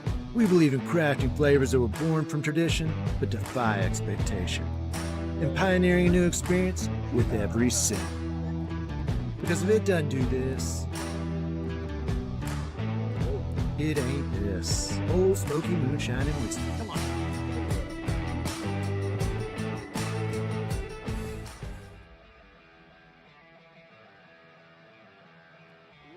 Welcome into OutKick the show. I am Clay Travis, your fearless leader. I am going to continue to argue that sports is one of the great unifying forces in all of American life.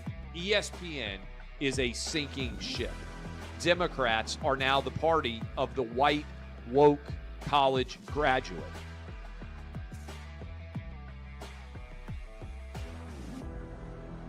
We live in a land of participation trophies. You gotta lean into the turns. You really gotta lean into the turns. When Leah Thomas walked in that first day, it got silent, and every girl was uncomfortable. Very difficult to go back-to-back years in the NFL with the #1 overall pick. I just think the way Anthony Bass handled this was so sloppy. Oh, I think it's perfect. And what he reposted, he and then how he did it. He bent the knee and bowed. He was going to catch the ceremonial first pitch. I've been out of LA long enough to have forgotten that libs, no matter how ridiculous the scenario, are gonna live. Another week of inflation, another week with Biden with COVID, and another set of losers to crown. People don't watch the WNBA on TV, in person, on a plane, on a train, on a bus, or on purpose. The scary thing, Tommy, is in the history of this government, I've never seen them give anything back that they've taken. Oh no, they never do. And they won't. When you're behind closed doors, when you're talking to plant managers, when you're having meetings, when you're with the team, was there an acknowledgement of any of this, an acknowledgement of the situation, the boycott, and then the doubling down about moving away from the fratty image? We've seen coaches throw water bottles. We've seen coaches act like idiots. We've seen coaches slap other coaches. But I think if you're involved in carjacking, you're inherently a rotten human being. The level of stupid that sometimes gets on our YouTube chat just gives me a headache. You're born a male, play with males. You're born a female, play with females. Don't at me about it, people. I'm pissed off about this. I never did it before in my life, but Trump is being cheated.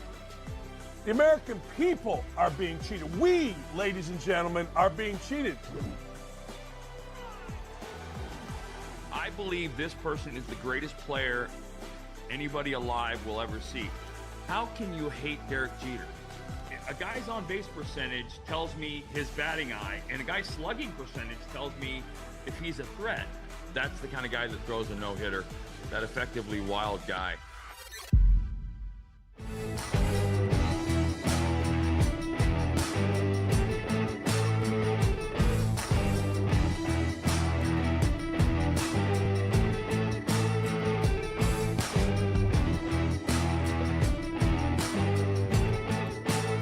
Old Smoky Moonshine and Whiskey. Bold taste of a Southern legend.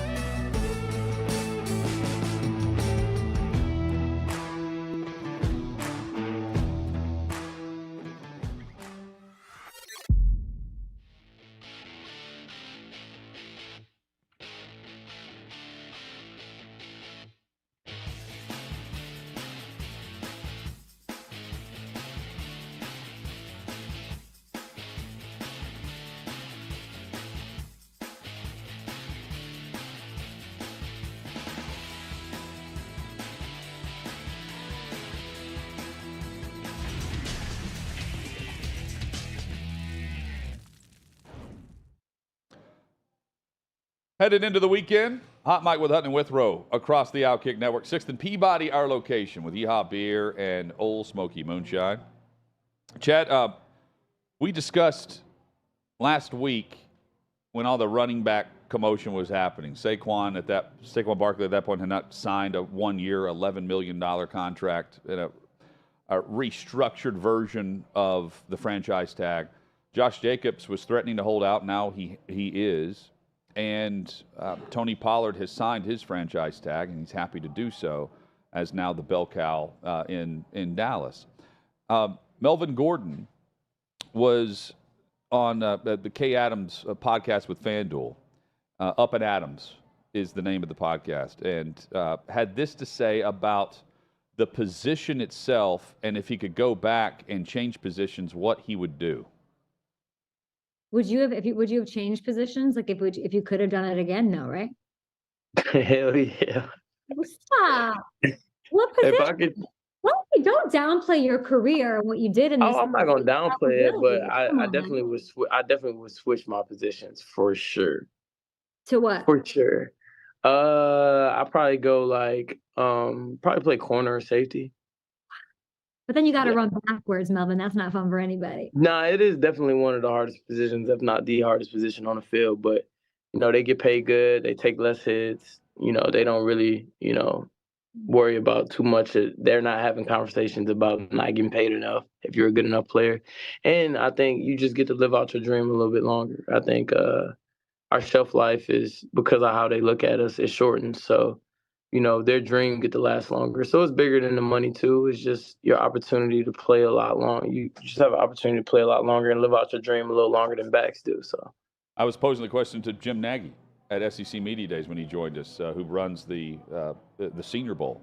Are we going to see less players want to play running back, in the next generation of players years from now? And maybe so, based on the structure here, because running back was the star position other than quarterback, and now it's flipped, where wide receiver is next in line outside of a solid offensive tackle for an offense that is built around the quarterback. Well, it doesn't surprise me. I mean, if you can go back in time now, get in the time machine and say, where would I rather play, and could I extend my career by 3 to 5 years and make more money and not receive the same abuse? Yeah, I'd like to go back and play that position in hindsight. But Jim Nagy's right in that there's always going to be a need for running backs and that body type and players that want to touch the football and want to play that position. So it's not like it's going to completely go away, but I completely get it if a player comes back and says, yeah, I would change positions. I mean, given what we know now, why wouldn't you? If you're Melvin Gordon or anyone else. It's the top shelf at the position that would say that. By and large, there's so many running backs that are looking for their opportunity. Tony Pollard is one of them, by the way. When he's saying he's happy to play on the $10.1 million, and more power to him there. He's coming off of an injury where he broke his ankle in the divisional round of the playoffs. and he was on a 4-year contract that was worth like $3.5 million. That's good money, but that's not top-tier money. And just for comparison, Josh Jacobs was on a 4-year, $11 or $12 million contract, and Saquon Barkley was getting paid well more than that for being the number 2 overall pick. I think it's in relation to what you're currently getting paid and your expectation for the next deal. And Pollard's $10 million. I mean, he's doing great this year for what he's been paid leading up to all of this. Now he's got the chance to be the guy. But what does that mean? It means next year he'll be disgruntled, not now, because he'll be tagged again at around $13 million instead of the 10. But it's not what we would have seen or what Saquon Barkley received for his rookie contract in total. And Melvin Gordon's, at one point coming out of college and early part of his career was that. Now he's in Baltimore for a year. But point being, he's getting he gets a deal for a year that's like $3.1 million. That's what Gordon signed for. That's good based on what I saw him do in Denver, which is put the ball on the turf. Fumbled a lot where they didn't even want to play him. Not bad. Can I talk about Oppenheimer? Yeah, I want to get to this because you saw this last night, and Oppenheimer, you described it as very historical. I haven't said anything to you about it yet. Yesterday, I saved it. Yesterday, you described it as historical, and as far as the movies go, the 2 hours or so that it starts with is perfect. Listen to a podcast about it that they described it as 2 hours in. I thought this is the greatest Christopher Nolan film ever. Okay, yeah, right. And the last hour is very divisive. Amongst viewers. Did you feel that, or were you thinking about it because you had listened to the podcast? Well, it helped to have that knowledge going into it, having listened to the podcast. Here's how I would describe Oppenheimer. Very, very loud. Distractingly loud. I'm not yet an old man, and I understand that Christopher Nolan's love language is sound design, and that's a big part of every film he does. But I'm not talking about the bomb being loud. I'm talking about the music, the score, underneath everything being so loud. In the theater, it's hard to hear dialogue at times. You have to really focus in to hear dialogue. The music is great. The score is brilliant. It perfectly sets the tone for the film. I'm not complaining about that. But I was with a couple people that it didn't bother me as much, probably because I have a job where I have these on every day and sound doesn't bother me as much. But other people in the theater, were covering their ears. When the countdown was coming to the Trinity test, the one in New Mexico before they dropped the bombs on Japan, I saw multiple people in the theater covering their ears in anticipation for what was about to happen based on how loud everything else was in the movie. And I don't want to spoil what happens when that goes down, but they didn't have to worry about it. Let's just say that part of the sound. I thought the first 45 minutes was a tad bit confusing because it's not something that gives you a cry on of 1928, 1945, doesn't tell you what time you're in at any point. Some of it's in black and white, and that's the time in the future based on where the movie starts. So there's a 1954 timeline, a 1947, a 1920s, a 1942 when they're building the bomb up until they get it done. Spoiler alert for those that don't know history. I learned so much about this guy. I went home and I saw a story from the New York Times that cited a documentary on the Criterion channel that you can get for free. You don't have to subscribe. It's a 1981 documentary called... For the Pac-12 plays. Yes. In fact, yes. George Kliavkoff now negotiating with Centurion Channel after doing this. It's an app you can get on a smart TV. There's a 1981 documentary called, I think, 3 Days After Trinity, or 3 Days from Trinity, and it's all about Robert Oppenheimer, and it's awesome. I watched the whole thing when I got home about him because I'm so fascinated with this character. Such a key, pivotal guy in not U.S. history, world history, that none of us really knew much about until this movie. Very good, very well done. the middle hour and 45 minutes would have been one of the greatest movies ever. The fact it's 3 hours, it's long. It's the hour and 15 minutes around it you have to get through. Now, the beginning and the build up to it certainly helps explain a lot of what takes place in the last hour. I don't want to give too much away. Okay. But a lot of the trial But you're telling the audience to go see it. Absolutely or no? Unequivocally. Go see it in the theater. I can't wait to see it. Because it's important. Well, here's what's important, though, Hutton. In this right now, here's why this is important. I don't care to see Barbie, but to me, Barbie is also important. Why? These are two movies that are blockbusters that don't feature a damn superhero. Because superhero movies suck, and they have for a while, and they're not original. And they're a part of this big machine that continues to churn out, I'm not going to say the word I want to, but crap. That's all it does. We are out of original thoughts. This is a historical biopic by one of the best filmmakers of our generation. Go watch it. I'm thrilled it made $85 million the first weekend. I hope it makes a lot more. I hope this spurns, to steal a line from Oppenheimer, a chain reaction of original thought and good movies again. Barbie the same way. I have no interest in Barbie, but Barbie is at least Greta Gerwig, a renowned female filmmaker, telling her story of Barbie in an original way that's true to her and different than anything else that's out there. I applaud the effort. I applaud people actually giving it their all and doing something new and different. Well, and you've got Scorsese coming out with the movie that he's owned the script and rights for over a decade, and Killers of the Flower Moon. That'll be out in a couple of months from now with DiCaprio and others. But I want more of that than exactly what your point is, the same stuff over and over and over again. But they're playing the hits because people go and actually watch that, as opposed to whatever Netflix and others they have contractually based on actors or a series of films that they're going to produce instead of releasing it in a theater. Well, look, I can watch Mission Impossible, all of them, and it's entertaining. I'd say go watch that too. Yeah. But Mission Impossible is, pretty formulaic at this point of how they're going to structure you the know movies. what you're getting, yeah. But they Bond. go for it. Tom Cruise, respect the hell out of him because he always goes for it. He's trying to purely entertain people. It's not thought-provoking. And that's what should be. Yes. Top Gun Maverick, great example.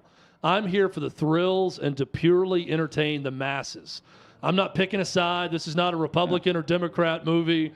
This is for the world, is what Tom Cruise is saying. I respect that, and the dude gives his all in everything he does. So I'll go see Tom Cruise movies. That was really well done. Oppenheimer, to me, is one of those that is important if you want to know about history, where we were, where we are now, where we could be. It's both historical and a cautionary tale. It's really well done, and Christopher Nolan is brilliant. I watch anything that he does. I mean, it's not unlike the Batman movies. The Batman movies get loud with the score in the background also. It's similar to that, but there were parts that were distractingly loud. Well, it's important because I know Oppenheimer and the atomic bomb. I don't know the man, right? Yeah. And I hope I'm assuming it's very historical, and accurately. It's very based on the documentary I watched accurately. After Hutton. It's extremely accurate. Yeah, that's exactly the what I'm people looking for. portrayed in the movie. Also, my perception of him is going to be formed off of this film. Two huge takeaways from the movie. One, Casey Affleck crushed it. I don't think people even know he's in it. A very small part. But he steals the movie in the 5 minutes he's in it. Really well done. Everyone is great. Downey's great. Matt Damon is awesome as the real-life General Groves in it. Everyone, Rami Malek does a great job in a very small part. I mean, every big male actor in Hollywood was in this thing. Oppenheimer, you will learn, Hutton, which I did not know, quite the womanizer. Huge ladies' man. No idea. You find that out quickly. I don't know. You find that out quickly in this fact movie. About the guy. He had a lot of, let's just say, entanglements throughout his life that became very public later in life. I mean, if you know Oppenheimer, do you know Robert?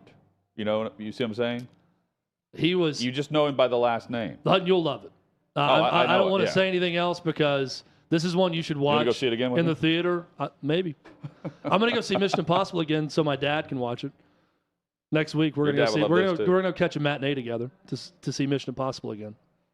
Kevin Durant's taking credit. More power to him for getting the NBA to change their marijuana policy. There's not even testing for it. The NFL tests for it. They don't penalize you for it, which is odd. But in the new CBA with the NBA players, Kevin Durant was saying, yeah, I walked into Silver's office and wanted to discuss getting rid of this because all the players are doing it. And he said he could smell me coming in. He knew exactly what the topic was going to be. And then he said, Chad, he said he's a big fan of the plant when asked why he's so into it in investments. May you all be big fans of plants this weekend. Yeah. Have a great weekend.